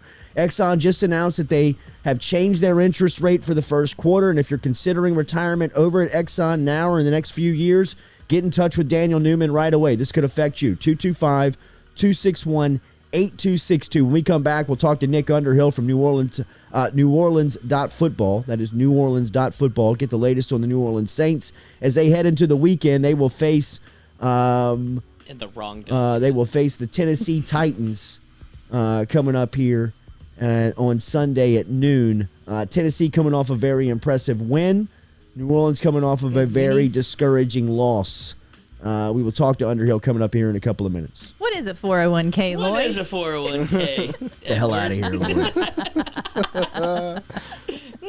Still don't know. Never got an answer. I'll call Daniel. Retirement savings plan. Well, I ain't retired. Are we still on? Oh, yeah. Is it still happening?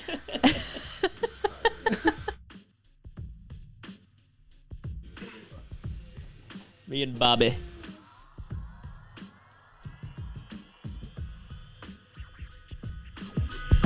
Papa Earl's, the fine spice, originating right down here in South Louisiana by our guy Mark Pop Norman. Developed it back in 2018 and won Amazon's Newcomer of the Year in 2019. They pride themselves in having 30% less salt and sodium than the leading brands at the same price point. You can find them locally. Look for Papa Earl's at Rouse's, Calandro's, Mathern's, High Neighbor, and more.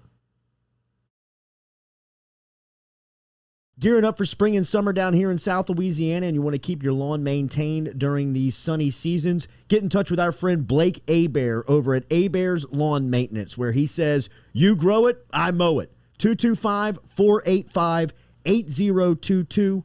225-485-8022 is where you can find Abear's Lawn and Maintenance, the official lawn and maintenance company of the undisclosed location. Go Chevrolet is proud to announce Go Express Auto Sales, the new used car lot located in the capital city of Baton Rouge, Louisiana, at 11522 Florida Boulevard. Go Express Auto Sales is online at goexpressautosales.com, or you can search them on Facebook and social media at Go Express Auto Sales, the newest addition to the family of Go Chevrolet. Remember, Go Chevrolet is located down in Laplace, Louisiana, but now welcoming aboard Go Express, the new used car lot located in Baton Rouge, Louisiana at 11522 Florida Boulevard.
Welcome back here to the Jordy Culotta Show, driven and powered by Go Chevrolet. Remember, daily, we're brought to you by A-Bears Specialty Meats. Check out A-Bears on Highway 73 out in Ascension Parish, or coming to Baton Rouge to Robert's Grocery Store. That'll be coming here the week of Thanksgiving. So if you're looking for specialty meat selections over there at A-Bears and you're looking for the Baton Rouge locations, it's coming to Robert's Shopping Center, or Robert's Grocery Store in a couple of weeks. That's over there in the Kenilworth Shopping Center.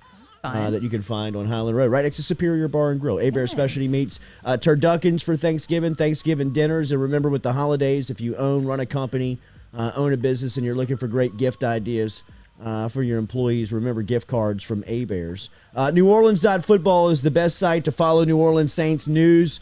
Nick Underhill is the publisher over there. Saints coming off a pretty devastating loss last Sunday. They're trying to turn it around against a team who might have had the most impressive win in the league, the Tennessee Titans versus the Los Angeles Rams on Monday night. We welcome in Nick Underhill into the conversation, just like we do every week here on the Jordy Culotta Show. Good morning, Nick. How are you, sir? Hey, doing well. How you guys doing? You put to bed the rumors and the discussion of Odell Beckham. He is not. He cleared waivers. He is still unsigned, but no chance in New Orleans, right? Just to kind of reiterate what you put out on social media. Oh, I didn't put that out there. I didn't say that. Oh, my bad. I don't know who said that. If that came out today, that wasn't me. But no, I mean, last night I was hearing that they were in the mix for him, and I think they were making a push as of last night to try to get him in the building. I don't know if he's going to be their pick, but I mean that's definitely a player that they've been interested in, and they were making the push last night. So they're going to try to sell him on it. I know Green Bay is still in the mix, and it's kind of, when you look at Green Bay, it's kind of hard to envision a situation that wouldn't be more appealing, honestly. I mean, they got the coach, they got the quarterback, they got the other players. I think he could go there and succeed right away. Patriots are another team that are in it. Kansas City has interest. So, I mean, there's a handful of teams kind of making this push, but the ones that you hear the most are the Saints and the Packers so far. Wow. And, people that are close to Beckham, kind of sounds like maybe that decision will be made at some point today. But no, I definitely think the Saints are a team that's trying to find a way to acquire him. Wow. T-Bob told me that. I'm just kidding. Nick Underhill joining us here, NewOrleans.Football. All right, so if they bring Beckham in, how do you think he fits in? Because obviously Peyton, a big chemistry guy, locker room guy. How and he's always been able to kind of manage these big personalities when he brought him in. How do you see Beckham fitting in? I think the fit is pretty easy. I mean, I think they found a way to look. I mean, if you're Sean Payton, I think the pitch to him right away is that you can. I'm sorry, you guys got me. My headphones just out on me, but I think the pitch to him right away is that he's the guy. He comes in, and I think you show him 2019 Saints film, and you say, look at what Michael Thomas is doing. There aren't a lot of other guys around him. We threw him the ball 11 times per game. You come here, we'll throw you the ball 11 times per game. You're kind of in this situation where you averaged 45 yards per catch last year. You're at 38 yards per game this year. You come here, you're going to get this many passes. You're going to have every opportunity to show everybody that you're still an elite player. And we're going to build the offense around you and Alvin, and everything's going to flow off of you guys. And I think that could be an appealing situation for him. I think the thing that you would have to sell him on, really, I don't think it's the team. I don't think it's the city. I mean, I think Odell's a guy that loves to be loved, and he's not going to be loved more than he is here anywhere else in the world. You can come be the savior. I think the thing that you gotta sell him on is the quarterback, and that's a tough sell. I thought Trevor Siemian played well against Atlanta, but it's one game, it's a small sample, and there's years of reputation there that you would have to tell him, hey, this isn't who he is. This is who he is now, and you got to sell Odell on that, and that might be the hard part of it. And if he's kind of hitching his wagon to a team for the next 7-8 weeks of the season. Is Trevor Siemian the guy that he's comfortable with? I mean, I think he can get him the ball. It looked like it last week. It is Atlanta. It is a bad defense, and it is a small sample, and things could turn very quickly. And maybe that isn't who he is, but it would be hard to imagine a Sean Payton offense struggling to get somebody the ball that they're committed to get the ball to. And I'm sure that's the pitch that Payton's given them. When you look at Odell, obviously there's two factors that I think he's weighing. One is to be on a Super Bowl contender is the one that you hear a lot, and then the one that you just pitched where he wants to be loved and be a number one receiver. If you could go into the mind of an Odell Beckham, which one do you think he finds to be more important? Because if he does go on the Saints, it doesn't lift them to Super Bowl contender territory, I don't think, but they would still be a major player in the NFC South, especially because that seems to be the key ingredient they're missing. If he goes to the Packers, it seems they're ready-made for a Super Bowl. Is he more interested in targets and catches or winning, in your mind? Yes, I think I think targets and catches matter right now because I think that there's kind of a narrative that he's not the player he used to be. I think a lot of people still think he's great, but I think a lot of people feel that his best days are behind him and he can't be that guy that he was in New York anymore. It's interesting though. Like that's the thing that everybody keeps saying is that he wants to go to a contender, and then two of the 3 or 4 teams that were put out there as his preferred destinations are 3 and 5, and probably don't have a shot at doing anything. So I'm not sure what actually is the preference for him, or if people actually know. If people are guessing, if these reports aren't as plugged in as they claim to be. But I think he can have a little bit of it all. I mean, Green Bay, you have everything. I don't know if he'd get the same amount of targets in Green Bay that he would here, but I think he'd get better quality looks from defenses. Devontae Adams is going to draw the attention, and then Odell can kind of just fit in and be a piece of that offense. And, Aaron Rodgers is going to get him the ball. The offense is creative. They're going to be in it until the end of the season. They don't got to worry about losing their quarterback to the COVID list now until the NFC Championship game. So, I mean, that's good for them too. So there isn't a lot of things that could go sideways for them.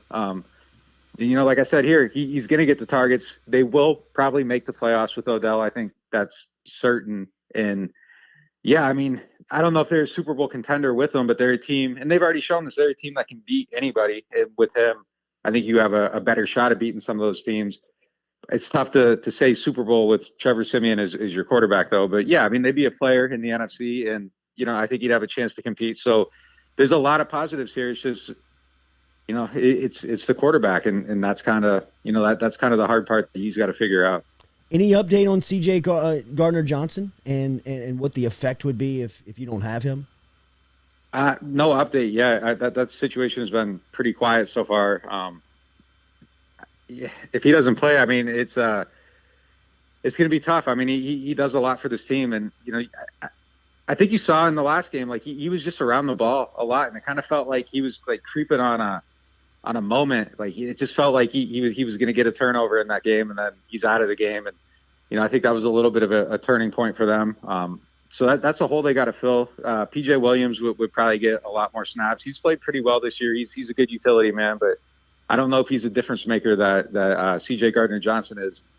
So, I mean, that's just another thing with this team that they got to try to overcome. And this is Titans got a lot of weapons, and losing a guy in your secondary is damaging. And then the other thing this week, I've been hearing that Alvin got a little bit banged up, and I don't know if it's going to affect his game status, but I think it's kind of like a day-to-day thing at this point. So that's something else to keep an eye on throughout the week. So this could be a tough game for him. Even if they get their wide receiver room right, Nick, where they get Mike Thomas back next season, let's say they sign Odell, did they find something in Deontay Harris where they make him a wide receiver, a weapon on this offense?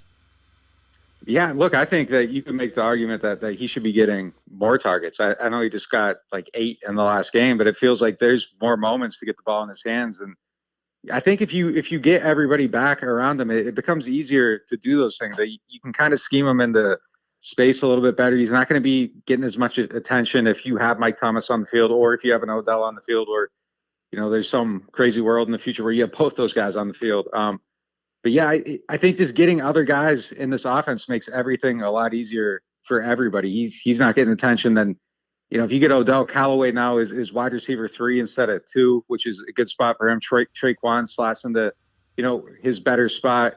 Alvin's not getting double teamed on every play. They just got to get somebody. And honestly, it's crazy when you look at it, and they're at the trade deadline. They know Mike Thomas is done for the season. They still didn't do anything. I'm a little bit perplexed by how they've approached the season. They traded a 3rd-round pick for a backup cornerback, but they still haven't gotten the offensive weapon that they need. And maybe that guy just wasn't available. Maybe they're making the calls and no one's motivated to actually make a trade. So it is a two-way street, but it's just surprising that they've been like all in everywhere else except for that one spot. Is he good? I know the sentencing came down on the DUI and he received probation. That 3-game suspension, is he good for this Sunday, or? Yeah, he should be. That's something that they could put down at any moment though, and it's usually like a Friday afternoon thing, coming out of nowhere. So it's just really up to the NFL's discretion. It could be this season, it could be next season.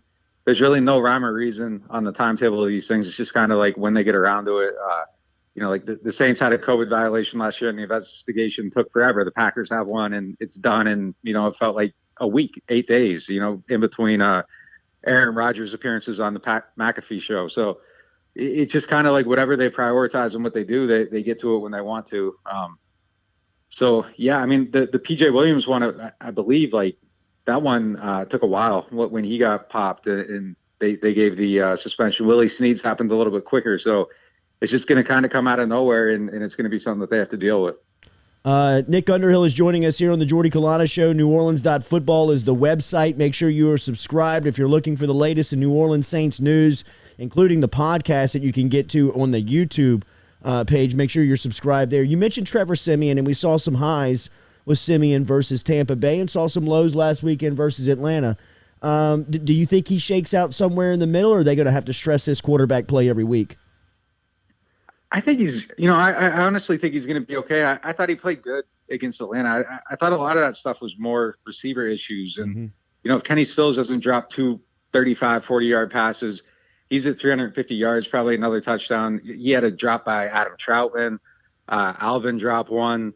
Deontay Harris dropped one. Traquan Smith dropped one. I mean, it was bad. I mean, the way these guys played in the last game was pretty poor. So I think if you can get just a little bit more consistency there, that he's going to be decent. But yeah, I think it's probably somewhere in the middle. I don't think he's as good as we've seen. I don't really think there've been a lot of bad moments, but between what he's looked like here in the Denver version, I think at some point it lands in the middle. People kind of see what he's doing. They adjust to him. I think once you get to like 3-4 games of tape, you'll start seeing people figure out what he's doing poorly, how he can be fooled, how he can be baited into mistakes. And you'll probably start seeing some turnovers at some point. It's gonna level out the more exposed he is, because look, this is a guy that there's a reason he hasn't started a game since, what was it, 2018 or something like that. I mean, you don't just have starting quarterbacks hanging around that aren't playing. You know, those guys tend to rise during training camp. And, you know, Simeon during training camp wasn't someone that looked like he was in the mix with Jameis Winston for the starting job. So at some point it's going to even out. But I think that he's good enough to kind of usher them into, you know, some victories against teams that they should win. And it's just really a matter of, like, does he not turn the ball over too much? Because I think the other elements of this team are good enough to keep the offense in games as long as the offense isn't turning the ball over. And, you know, that was kind of the difference in this last game. The strip sack is sort of what turned it. They got points off it. And then, you know, the defense obviously let down. And I don't know if they're going to let down every week like that. They've looked pretty good. But, you know, overall, I think he can still get them to 9-10 wins. They'll beat the teams they should beat. I just don't know. You know, he just did bring them back against Tampa Bay, but I'm not expecting him to be someone that can bring them back late in games. They just kind of got to get a lead, protect it, and I think he can do that okay. You mentioned the strip sack, which came after back-to-back completions from Taysom Hill. Is there a little jostling at that quarterback position? Because you saw what he can do, and everybody knows he's limited. Is it a fact of they need Taysom Hill to be a weapon, and he really can't play quarterback every down? Or is it something where, you know, if Simeon continues to kind of struggle, that they'll bring Hill in for multiple reps and almost a series at a time to see if he can play quarterback extensively? Because if you go back to the earlier quarterback debate between Jameis, it was between Jameis and Taysom, and now you see Taysom kind of back to his old role. Is there a push for him to play quarterback a little bit more after Simeon a little struggled with drops, but to see almost Hill at quarterback so he can, you know, kind of ignite the offense a little bit more?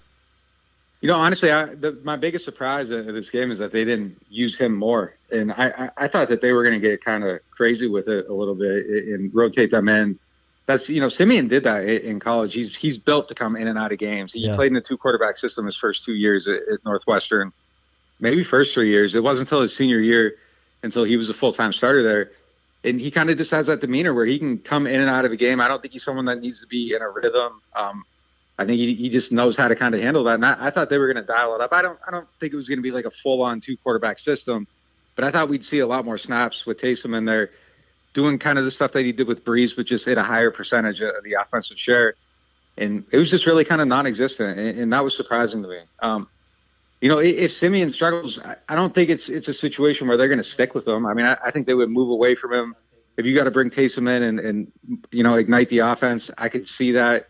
You know, I could see at some point Taysom starting a game even. I just don't think that anything's locked in at this point. I don't think anyone's assured anything. I do believe, though, that Simeon's played well enough to continue to stay in that spot. And, you know, I'm kind of expecting him to have it this week. I wouldn't be, you know, I wouldn't be shocked if they did something different. But I think he played well enough to get another start. And I think that's just probably kind of how it is right now. It's just kind of week by week, you know, and honestly, series by series. And if he goes out there and it's going into halftime and, you know, the offense looks horrible, he's struggling, absolutely, I could see a situation where they try to find a way to get Taysom in there to get more snaps. I don't know if he could come in and take all of it right away.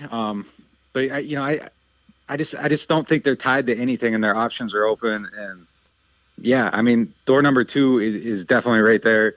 And it is interesting that you know, it isn't just right back to Taysom because he is the one that competed. I thought he kept that competition close for a lot of the summer. And, you know, I just think Simeon played so well against Tampa Bay that it kind of changed the outlook.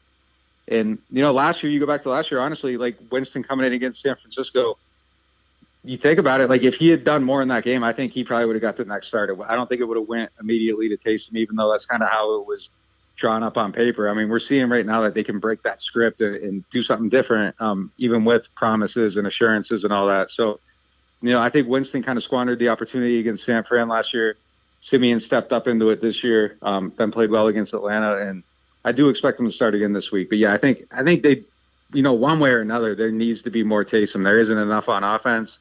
He's a big piece, and I think they got to figure out a way to use him more. Nick, on Sunday, Peyton Turner had 2 tackles. What are you hearing about the development of the first-round pick out of Houston? How is that going here in his rookie season? I think it's a little slower than, you know, a lot of people were hoping. That first game, he played really well, and then it's been up and down since then. And, you know, I just don't think that he's he's done as much as hoped. I think he is a little bit of a developmental guy, small school, all that stuff, raw. That's kind of how you're going to get. That's the type of pass rusher you're going to get at the end of the first round. I mean, developed guys go top 10, top 15. They usually don't hang around till there. So there is going to be a little bit of a learning curve. But I don't think he's, contributing at the consistent level that was expected. Injuries have been a part of it. The whole defensive line, honestly, I mean, I think it's been a little bit slow going. And that was part of the reason that they lost this game. There just wasn't enough pressure from everybody, him included. And, yeah, I think that he just needs to find a way to start making some more plays, honestly. Nick, we'll get you out of here on this one. And NewOrleans.Football is the website. Nick is all over social media. Make sure you're following him there. Make sure you're subscribed to NewOrleans.Football if you are a Saints fan or looking for the latest in NFL news. Nick is a true insider of the New Orleans Saints. Has great information, has it first, and he's the best in the business. NewOrleans.Football. Two-part question. They get Odell. What's their ceiling this season? They miss on Odell. What's the outlook? So if they miss on Odell, I mean, I think best case scenario, they make the playoffs, probably lose the first game in the playoffs. I don't think that they're going to go very far. At some point you got to be able to make throws outside. You got to have receivers that can catch a back shoulder pass, be able to fight off a DB. I just don't think they got enough of those players. And I think that would get exposed in the playoffs pretty quick. With them, I think anything can happen. The realistic ceiling, I think they probably win a playoff game or two and then get beat. I still think they're a little bit short. Even with Odell, I think you're short another offensive weapon. Tight end's been kind of a disaster the whole season. Something has to happen there to get better, and I just don't think that player is coming. Nick Bannett is on the horizon off IR, but he's never really been a receiving threat. So unless there's some on-top potential there, I don't think that's going to get much better. With them, you could get lucky and beat some teams you shouldn't beat, though. And I think that wild card possibility of going out there and beating anybody remains alive. But realistically, win a game or two and then you're out. But I think that they're much more likely to succeed in the postseason with them on the team. NewOrleans.Football, Nick Underhill. Saints playing Tennessee this Sunday. We'll have the latest next week when we tune into him right here on the Jordy Culotta Show. Thank you as always, Nick. Yeah, take it easy. All right, man. There is NewOrleans.Football's own Nick Underhill checking in. Cajun Ready Mix brings you that conversation.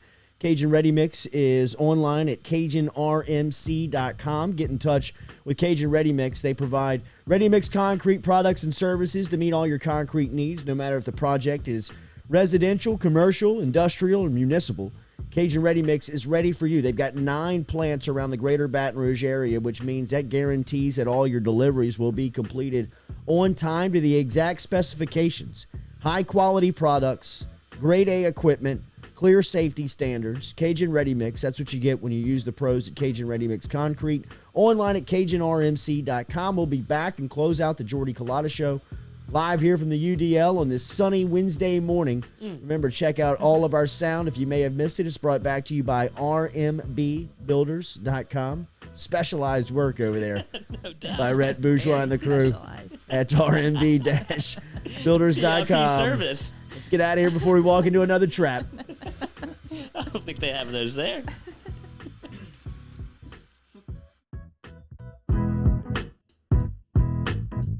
True Blue Water. True hydration at its finest. Right now, you're only a few minutes away from getting your 5-gallon water delivered to you, just like we are over here at the UDL. All you got to do is log on to truebluewater.com. That's TRU bluewater.com. The website's fantastic over at truebluewater.com. You can get your service and find out how quick it is. You can schedule a delivery, even hop on the billing system right there at truebluewater.com. TRU bluewater.com.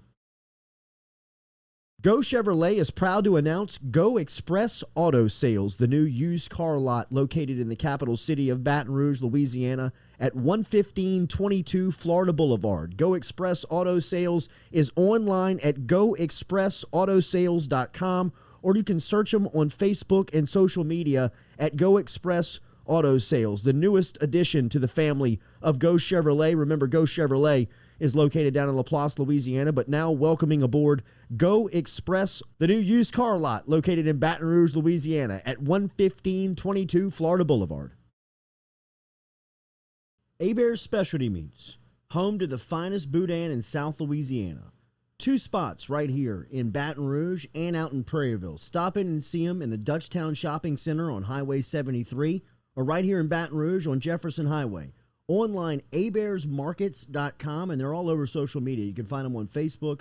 You can find them on Instagram. Abears combines perfect seasoning with that authentic Cajun flavor. Find out for yourself. Baton Rouge on Jefferson Highway and in Prairieville on Highway 73. abearsmarkets.com.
Welcome back here to the Jordy Culotta Show, debating sandals, flip-flops, Feet etiquette. attire to the beach. How do you roll, especially if you are Slides only. Nothing self-conscious between the about toes. your feet, which I am. I think all men should be a little self-conscious about their feet. Yeah, y'all's feet Well, you are definitely, ugly you overall. definitely, you get to a point where you just lose all fucks and don't care. Yeah.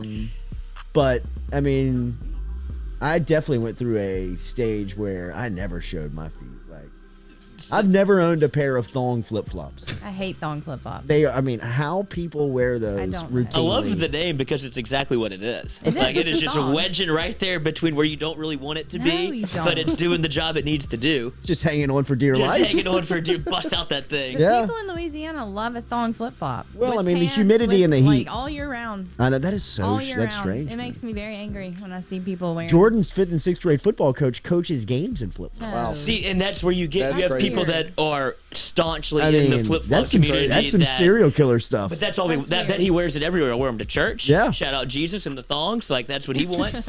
And then he'll wear them to, like, I don't know, like a Minute Maid Park, and you're like, you can't be wearing flip-flops or flip-flops in the club. Like if you go to Florida, I don't think they had. It's in the Bible. I think it was a slide, like a Birkenstock. Yeah, no, I think it was a slide. Cruiser, It was a right? sandal. No, it's I think it was a a slide. thong sandal. It's quoted in the Bible because It is not. 100% is. Stop it. Katie, I went to Catholic Where school in for the Bible 18 is it years. quoted that You Jesus want me to wore find it? I'll pull it thongs? up. I guarantee you. I Find will it. bet you my left arm. God. That they say a leather sandal? They say a thong. They say a thong sandal in I the don't Bible. believe you. I'm riding with Katie on this one, bro. I do not believe you. You better thong find that. sandal quoted in the Bible? John 1:27. It is he who comes after me, the thong of whose sandal I'm not worthy to untie. Thank you very much. In nomine Patri et Filii et Spiritus Of Sancti. all the people in You were this absolved. room, He's too, that you just pulled that Right. Damn. out. I know my religion, and I know a good do, joke when it's the Lloyd. time to I make mean- one, and the thong will get you kicked out of religion class every time. Wow. Damn, I'm bro. sorry I had no that idea. I doubted you. I had no idea. I had no idea. I absolved myself from religion class my senior year, and it was a ruckus. Oh my God. Patrick Kimry, I only wear thong flip flops. I associate over the foot flops with drug dealers.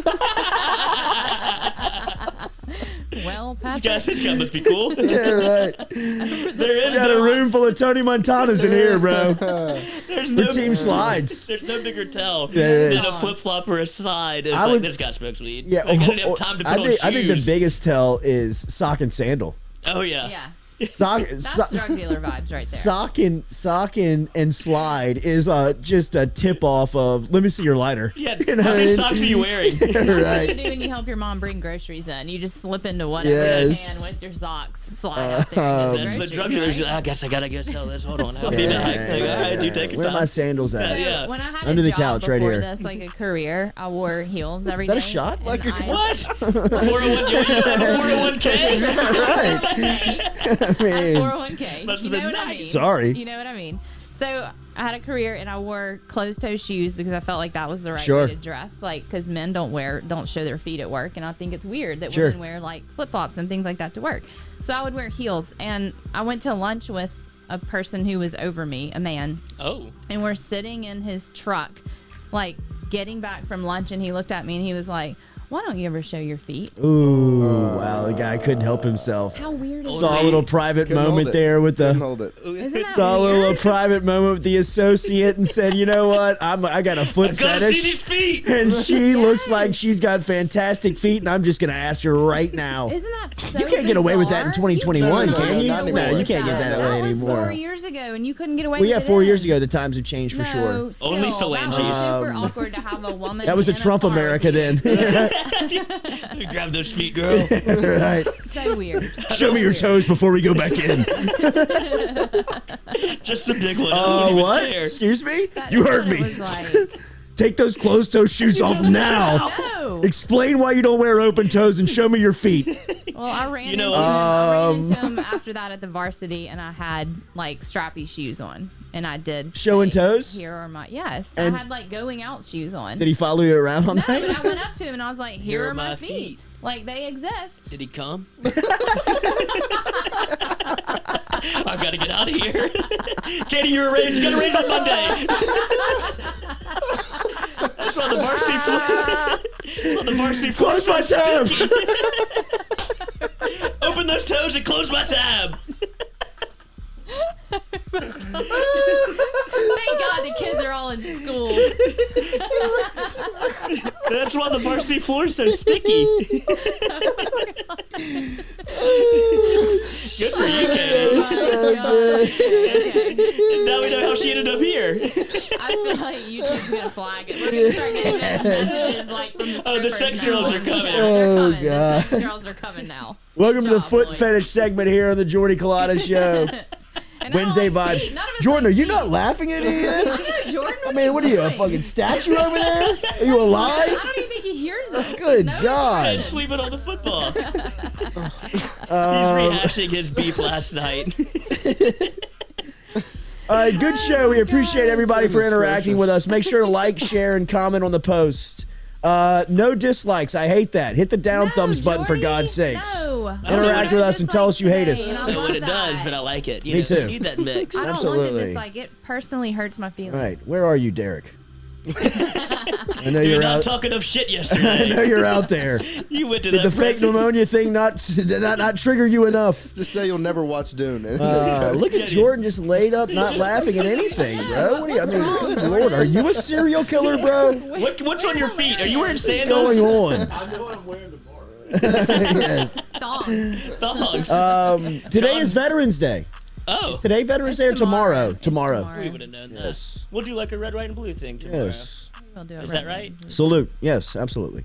No camouflage. Um, That's theirs. When Arkansas wore camouflage for Veterans Day, didn't it just make them look like more backwoods, though? Yeah, it I was did. like, wait, why are they dressed it's kind of like, that? look at Oh. Arkansas, man. Everybody's going hunting after this. It is like Oh that. man, at Menard and Alexandria, we used to play Buckeye every Saturday when opening of the squirrel season, and it was in Buckeye. It was the Squirrel Bowl, and when I tell you that thing was hopping because they went squirrel hunting that morning.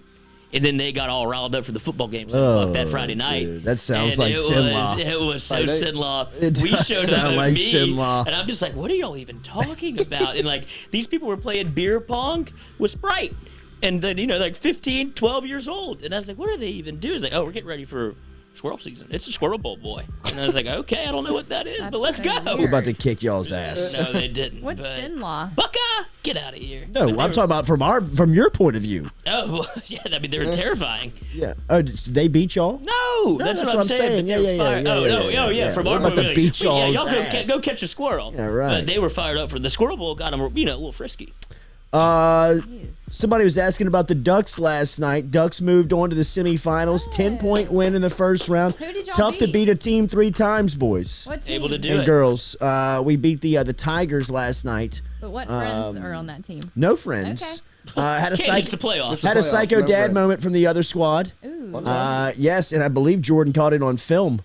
Was a little physical play near the goal line. Got it batted up. Dad's kid, who was knocked to the ground, storms the field, barks at our sidelines, and says, "You play dirty. Hell yeah. You hear me? You guys play dirty." And I'm What'd you like, say "All right." back? I didn't say anything back. I was talking to the team, but the defensive coordinator, popped off, and they kind of went back. They kind of went back and forth. Football? Yeah. Absolutely. The real deal. Okay. What, is he going full like Brent Venables, your defensive coordinator? Does he have like fingers taped? No. Got like a lanyard Yeah, with the play sheet. That's right. Hey, huddle up, guys. Let's go. Yeah, Come on. right. What's the? Have you had a moment? What's your biggest dad moment? Have you stormed the field?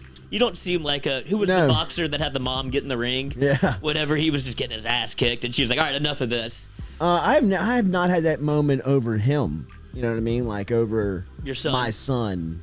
Getting hit or getting put. I mean, I understand that stuff comes with the territory. I mean, I'm not the one that's gonna say, "Why'd you hit my kid on the football field?" playing You know football, what I man. mean? Like, the kid made a football play and dove for the ball, and they ran into each other. I mean, we've got film of it. It's as clear as day. And this guy, he was waiting about 3 plays before that. He shouted the F word, Oh. like dad? call the effing flag like that, and people were like, Watch out. "Whoa, bro!" Boozed up Like, on the sidelines. Like, damn. Okay, all right. And then he was kind of waiting on a moment to get him he didn't- Validate himself. I mean, like he came onto the field. And like the referees and the coach are like, whoa, whoa, whoa. And he's like, "I'm checking on my kid." He never even looked at his kid. You know what I mean? Like he's yelling at the assistant coach the whole time. And his kid's like laid on the ground. And he doesn't even like look at his kid. He's like barking at barking at us. Y'all play dirty. Y'all are Bush League. Y'all are like, all right, man, get back to the sideline. Is he And a he coach? says, "Meet me in the parking lot." Oh. Yeah, he did drop the "meet me in the parking lot. And we're just like laughing, like, bro, like just get out of here, man. I mean, you see his kid too. His kid is just totally embarrassed. Well, right. You know what I Oh, mean? yeah, Like that is the thing that it's just like, bro, what are you? Look at your kid, man. Your kid is like, "Dad, shut up, man." Yeah, that's embarrassing. Like, I don't want to live your life. right? Exactly. Wait, is he a coach? No, it was not a coach. that's even worse. I mean, the 2 coaches were like, "Bro, maybe he's a big dude too." You know Tony what I mean? Corrente out there He's kinda- trying to make a play. I mean, he's kind of like if you want this smoke, I mean, it's a In the big parking dude, lot. bro. It's a big old dude you get wrangled up with. But just hothead, just F bombing. They hawking booze at these things? No, Ooh. No, I think You they do bring at the your own, baseball Lloyd. tournaments. That's what the Yetis are for. Yeah. But you're talking to They do at baseball tournaments. When's the next game then? 15-year veteran. Thursday night versus Chris Boyce and the Cowboys. Yeah. Oh, Be a big one. Is Gonna that be a the- big one. What seed? Seed versus seed. 2 versus 3. Oh, 1 versus 4, 2 versus 3 on Thursday. Winners meet up at 7:30 in the championship. Coin flip? How do we decide ball? Rock, paper, scissors. No way. Do the kids play? Yeah, love it. absolutely. I love it. Who goes out there for you? Got a different captain every team, but playoff captains have been set. Next, we'll send Sotil out, our wide receiver. What's his record on the rock, paper, scissors? They have to keep up with this stuff. They would probably know better internally. I don't know to give you that stat off the top, but we're a defer team. Absolutely. Yeah. Do you feel like Man. you've won more tosses than you've lost? Not this season. Not this season, but a lot of offensive-minded guys in the league want the ball first, which kind of plays into our hands. Cowboys will not. They will defer. They have won both tosses and have deferred. I feel like I'm due. I've scored on him the first possession once, and then he shut me down on the first possession last time. Is it rock, paper, scissors, shoot? Yes, it is. Okay. And What do y'all does play, the Tom? referee? It is best out of 1. Ooh, Best sudden out of death. 1. Yeah, sudden death. Does Where the do y'all play? referee like say on my go? Does he Yes, play with he them? counts like, you down. all right, 3, 2, 1. Rock, go. paper, scissors, that's shoot. confusing. There's Yeah. got to be some controversy But, over this. and then it's not that. Don't let me paint the picture that it's confusing, because it's seamless. You know what I Okay. mean? Like, we walk up now and it's very like, we ready? Yep, shoot. You know what I mean? Let's roll. Shake hands after. Shake hands, everybody shakes God, hands, why coaches so and many players. detailed questions about this. I mean, Jesus. I just find the I rock, mean, it's paper, rock, paper, scissors scissors. fascinating. But look, when you try to play rock, paper, scissors, there's a lot that goes into it. Some people go and shoot. Some people go on rock, paper, Yeah. scissors. Some people go rock, paper, scissors, go. No, it is 3 clicks before they shoot. So you have to get the Man, Which is y'all not lost kind of me. like where I'm I was, out of because this I was. conversation. Oh, see, Right? I've always been rock, paper, I've always scissors, been a shoot. shoot. I've always been a So shoot. on guy. 4. Jesus, where do y'all play? Tom wants to know, where do these games take place? Game's going to be played at Traction Thursday, 6:30 kickoff for the semis. Championship kicks off at 7:30. I'm gonna bring a daiquiri truck. Get the parents Make a all killing. riled You up. would make a killing. Make a killing. But wait, if it's at Traction, they don't open up liquor sales there for them? No, I think they do that for baseball. They do that for baseball. I don't think they do it for football. I think they Okay. know why they don't do it for football. Yeah, football that would be a big issue. I mean, yeah, if you got guys already trying to foul out there sober, imagine if Right. you had a couple. Hello, do you not Bruise. know about baseball parents? Well, they're feeding. I mean, that's how they're making their money. Yeah. With baseball parents, give them what? Yeah. Well, you're just there $10 all beers. day. Yeah, and it's Yeah. kind of You know what I mean? What That's else the to thing. do? Football is just an hour, a lot of emotion in it. You know what I mean? The closest my moment out there was last season. We played. So this year we're playing in the 6th grade division as 5th graders. Last year we were in the 4th grade division as 4th graders, and we played. We won the championship, won the Going state away. tournament, and yeah, but one team beat us, and we found that we played that team in the championship, beat the hell out of them. But in that first matchup in the regular season. We played. It was one of them nights. One of those nights. Just caught us on one of those nights, and we played bad. Into the game, we throw a pick, and the other coach is like running with because in the 4th grade league you can stand on the field as coaches. This is the first year that you have to be like in 6th grade. You're on the sidelines, kind of like I mean it's Coaching. Yeah, it's football.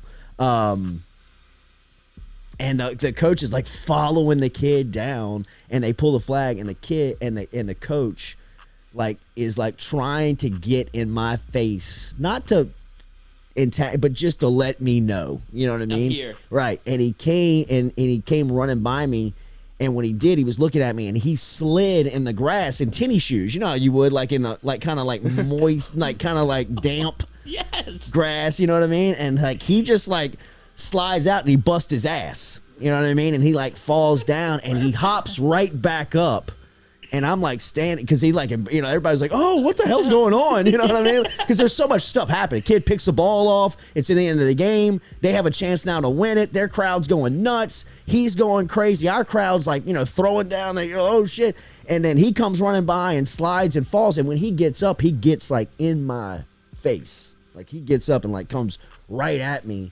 And I'm just kind of like, Yo, bro. yeah, like we're in this moment. You know what I mean? Like we're here. You did this. And there's kids everywhere, and there's parents everywhere, and You knocked him out. No, I didn't. No, I didn't. I mean, I just kind of looked at their head coach and like, get this guy. You know what I mean? Like, get your boy, man. Get this guy out of here. But it was, everybody was riled up. Everybody is going nuts. Everybody, I mean, the park, everybody was leaving. Everybody. And there was only about 3 minutes left in the game. They end up scoring on the last play. They win the game. Everybody's going nuts. Everybody's kind of talking shit on the way out. You know what I mean? I'm hot. You know what I mean? Like, No I doubt. mean, just kind of as this thing is replaying and boiling. You know what I mean? It's just Well, you're sitting over there stewing because you got nothing. Games on the line. You got nothing Right. you can And really we're do about on the to lose to defensive these end. You feel guys. it. You're Yeah, just like, right. this guy just got in my fucking face. But then, we ended up kicking the shit out of him in the championship, which was just the best revenge. And just watching this guy melt the entire time was just, we were playing on loop some of his melts last year and just sending them out on social media. But it was, it can fall off the tracks real quick out there. You know what I mean? It is, you get a guy like that last night where he wanted to fight in the parking lot. He's threatening and dropping F-bombs and telling the coaches, we'll meet you in the parking lot. I'll be there. I'll meet you. It could get, you got to watch that stuff, man.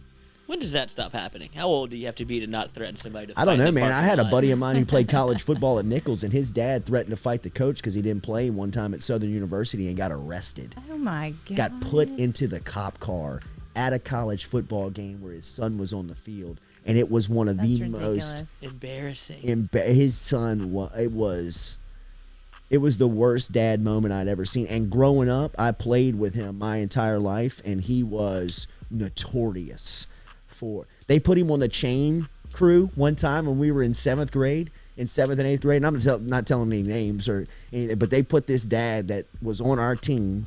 His kid was on our team on the chains for a 7th and 8th grade football game that we played at MBS when we were in 7th and 8th grade. He got thrown out before the kickoff.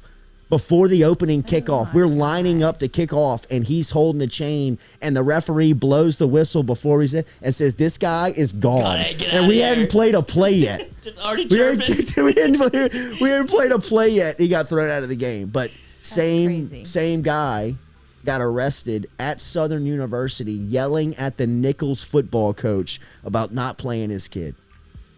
It was unbelievable, bro. That's unbelievable. sad. Randy Marsh. Yeah. It was unreal. It was. People are just like, Because once you reach that level, you have to be like, I guess there's nowhere for me to turn. Like, you have to double down almost as if we're going to fight in the parking lot, I'll go to the parking lot. You Yeah. can't be all talk. right. And then once you end up there, well, brother, you're just going to get arrested. Can't be the fake tough guy. Yeah. So it never ends. That's awesome. But big week for the Ducks. Big week for the Ducks. Semis, Semis. and then finals same Two day. dominant 6th grade teams, man. Matching up. The 1 seed. We have beat the Cowboys once. They have beat us once. And the Irish, who are going to be in the championship, they're the 1 seed, have gotten us both times. Tough to beat a team 3 times. Tough to beat a team 3 times. But Is this in the same night? yes, the championship and the semis are in the We same should night. rally the Jeez. squad. We should get Culotta show out Yeah. there. We should. He's like, no, don't. I Too don't much want pressure. The Leave me alone. Yeah, like he shut down when you said that. We should Forget that, bro. It's like, hey, Jordy, you want to go to a party later? Jordan records every game, so we can watch. We can have a film party. You want to go to a cooking class with me and Lloyd? Oh God, people are there. Sure, I'm in. Never mind, I'm out. I'm out. We'll go cook and drink tequila. Thank you all for being here today. Remember Relief Med, reliefmed.com. You Oh, I can got get my in touch appointment with. Do you really? You do? 10:50. Perfect.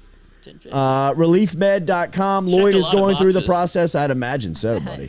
Can you They were live probably like, stream "Where that have you appointment? been?" Or is that Dealing I with mean- this chronic back. Yes. My Back, PSTD. Your back is sleep chronic. problem, Obviously. PTSD, depression, Are you any other depressed? ailments. No, No, Lloyd, I are don't you think I'm depressed? depressed. or Don't not? tell me. Anxious. I'm very anxious. Okay. Yeah, muscle spasms, concussions, Oh, man. Do anxiety. you have those things too? Absolutely. Okay. Get online to reliefmed.com, RELEAF med.com. Contract. Step 1, complete the confidential online registration form, then talk to a certified doctor via phone or video, get approved, and have your recommendations sent to the pharmacy closest to you. Arrive at that pharmacy, consult with a Louisiana board-certified pharmacist, and get the products you need. Online at ReliefMed, RELEAF, med.com, reliefmed.com. This is medical marijuana that has been legalized in the state of Louisiana. You have heard about the legislation. You've heard and seen the TV ads. Now you can be a part of it. Just get your relief now online at relief, RELEAF, med.com. Click that relief now. Get Relief Now button once you get there, and you can be signed up today. ReliefMed.com. Before we go, why don't you and show your socks? We did show the socks at the top of the show. I missed that. It's all right. It's all right. Dead Soxy. Soxy. Carpool Queen. Dead Soxy. Everybody excited about those? I love them. They're great. I love them. In fact, Soxy. I cleaned out my entire sock drawer, Aw. and now all I have is Dead Soxy socks. You got that many? I Or got you that just many. Didn't have that many socks. To Well, I just begin didn't have with? that many socks. But I had about 3 in the rotation that I would wear every day, kind of the no-shows that had the pair, which I'm very proud of. Then you got them all to match. You found. Yes, you found I found the pair. That's Yeah. impressive. That's impressive. Which there was 3 of them, but still they were kind of starting to, I was probably holding on a year or two too long. Just socks at some just point. a you just gotta grab nostalgia 'em. play. It's Yeah, a nostalgia exactly. play. As long as I have them. Exactly. And I only had 1 pair of dress socks that I would trust. And funny enough, it was a pair of Dead Soxy dress socks that I stole off wow. Moscona's desk while I was at the other place. That's weird. Stood the test of time. Yes, and they still are fantastic. But now, since going into business with Dead Soxy and partnering up with them, I mean, now I've got a new sock drawer. I mean, really, I've got no shows. I've got athletic wear. I've got the dress socks. How Which high are those things going up? They're up right below the kneecap. Unbelievable. Right See? below the All the kneecap. way. Right He looks there. like he's playing. You're not gonna play a goddamn baseball game. Like I don't understand this at all. You look like you play for the. I don't know. You I look like you play for the Oakland Athletics. How what could else you? do you How do? could you Scrunch 'em crunch down? yours down, bro, and feel Look like Noah did. That's how you do. Do a nice Mine little will pull fold down right a below little. the Wait, calf. this is- why do yours look so tight? This is as high, I don't know. That's as high as yours go. No. No, you could. That's what I'm saying. You don't pull them up. Pull that it high. up. Show us how high it goes. Pull them up. Pull it up. Show it. This feels sexual, right? See, Show us nobody how does high that. sock goes. You're not gonna play in a beer league softball game. You just What give shoe the you old, wear, bro? 13. Okay, all right. What does that have to do with it? Well, I mean, he's stretching it out a lot more. He can't bring it as high up. You give it the quarter fold. I'll show you. That I is don't not- want to know it. That is not the move. Yes, it is the move. That is not. And the thing that's great Everybody about has Dead their Soxy own. is that they can They stay here stick. all They day. got the grippers. There you go. They stay here all day, So and that's why I Listeners, love y'all a learn dress more sock, about bro. Dead Soxy coming That's up. why you could put them wherever you wanted because they'll still stay. Put them below Yeah, the bro, but calf. I'm not trying to feel scrunched up and unathletic. I'm trying to move. I'm bouncing on my toes all day, bro. I'm in a defensive position. I can slide laterally. I can move north and south. Trying to Just take a no charge matter out what. there. I mean, no matter what. Like you need me at to get up lunch and or- bounce. Yeah, if I'm at Okay. lunch and some shit goes down where I got to get up and sprint. Right? It's 2021, bro. You got to be looking over your shoulder these days, especially in this city. Especially the things you've said. I mean, yeah, exactly. Especially when you're walking I around LSU. mean, the least thing I'm worried about is some fishing hole. I can promise you that, dude. You know what I mean? Worried about a lot more major shit than that. So soon we'll have a promo code for Dead Soxy, Yep. and y'all will be able to get your own. Somebody's got to wear that Joe Burrow pair soon. And show I only it. bust those out for I that. wore them to church Sunday. Those are my sex socks. They're awesome. Those are my smoking socks. I just wear those and a watch. Business time. Have my AirPods, a watch, and my Joe Burrow socks on and do business. Greetings. Y'all just fill from the chest up, right? You should see my socks. Pin the camera down a little lower. Have a great day. We're back with you tomorrow.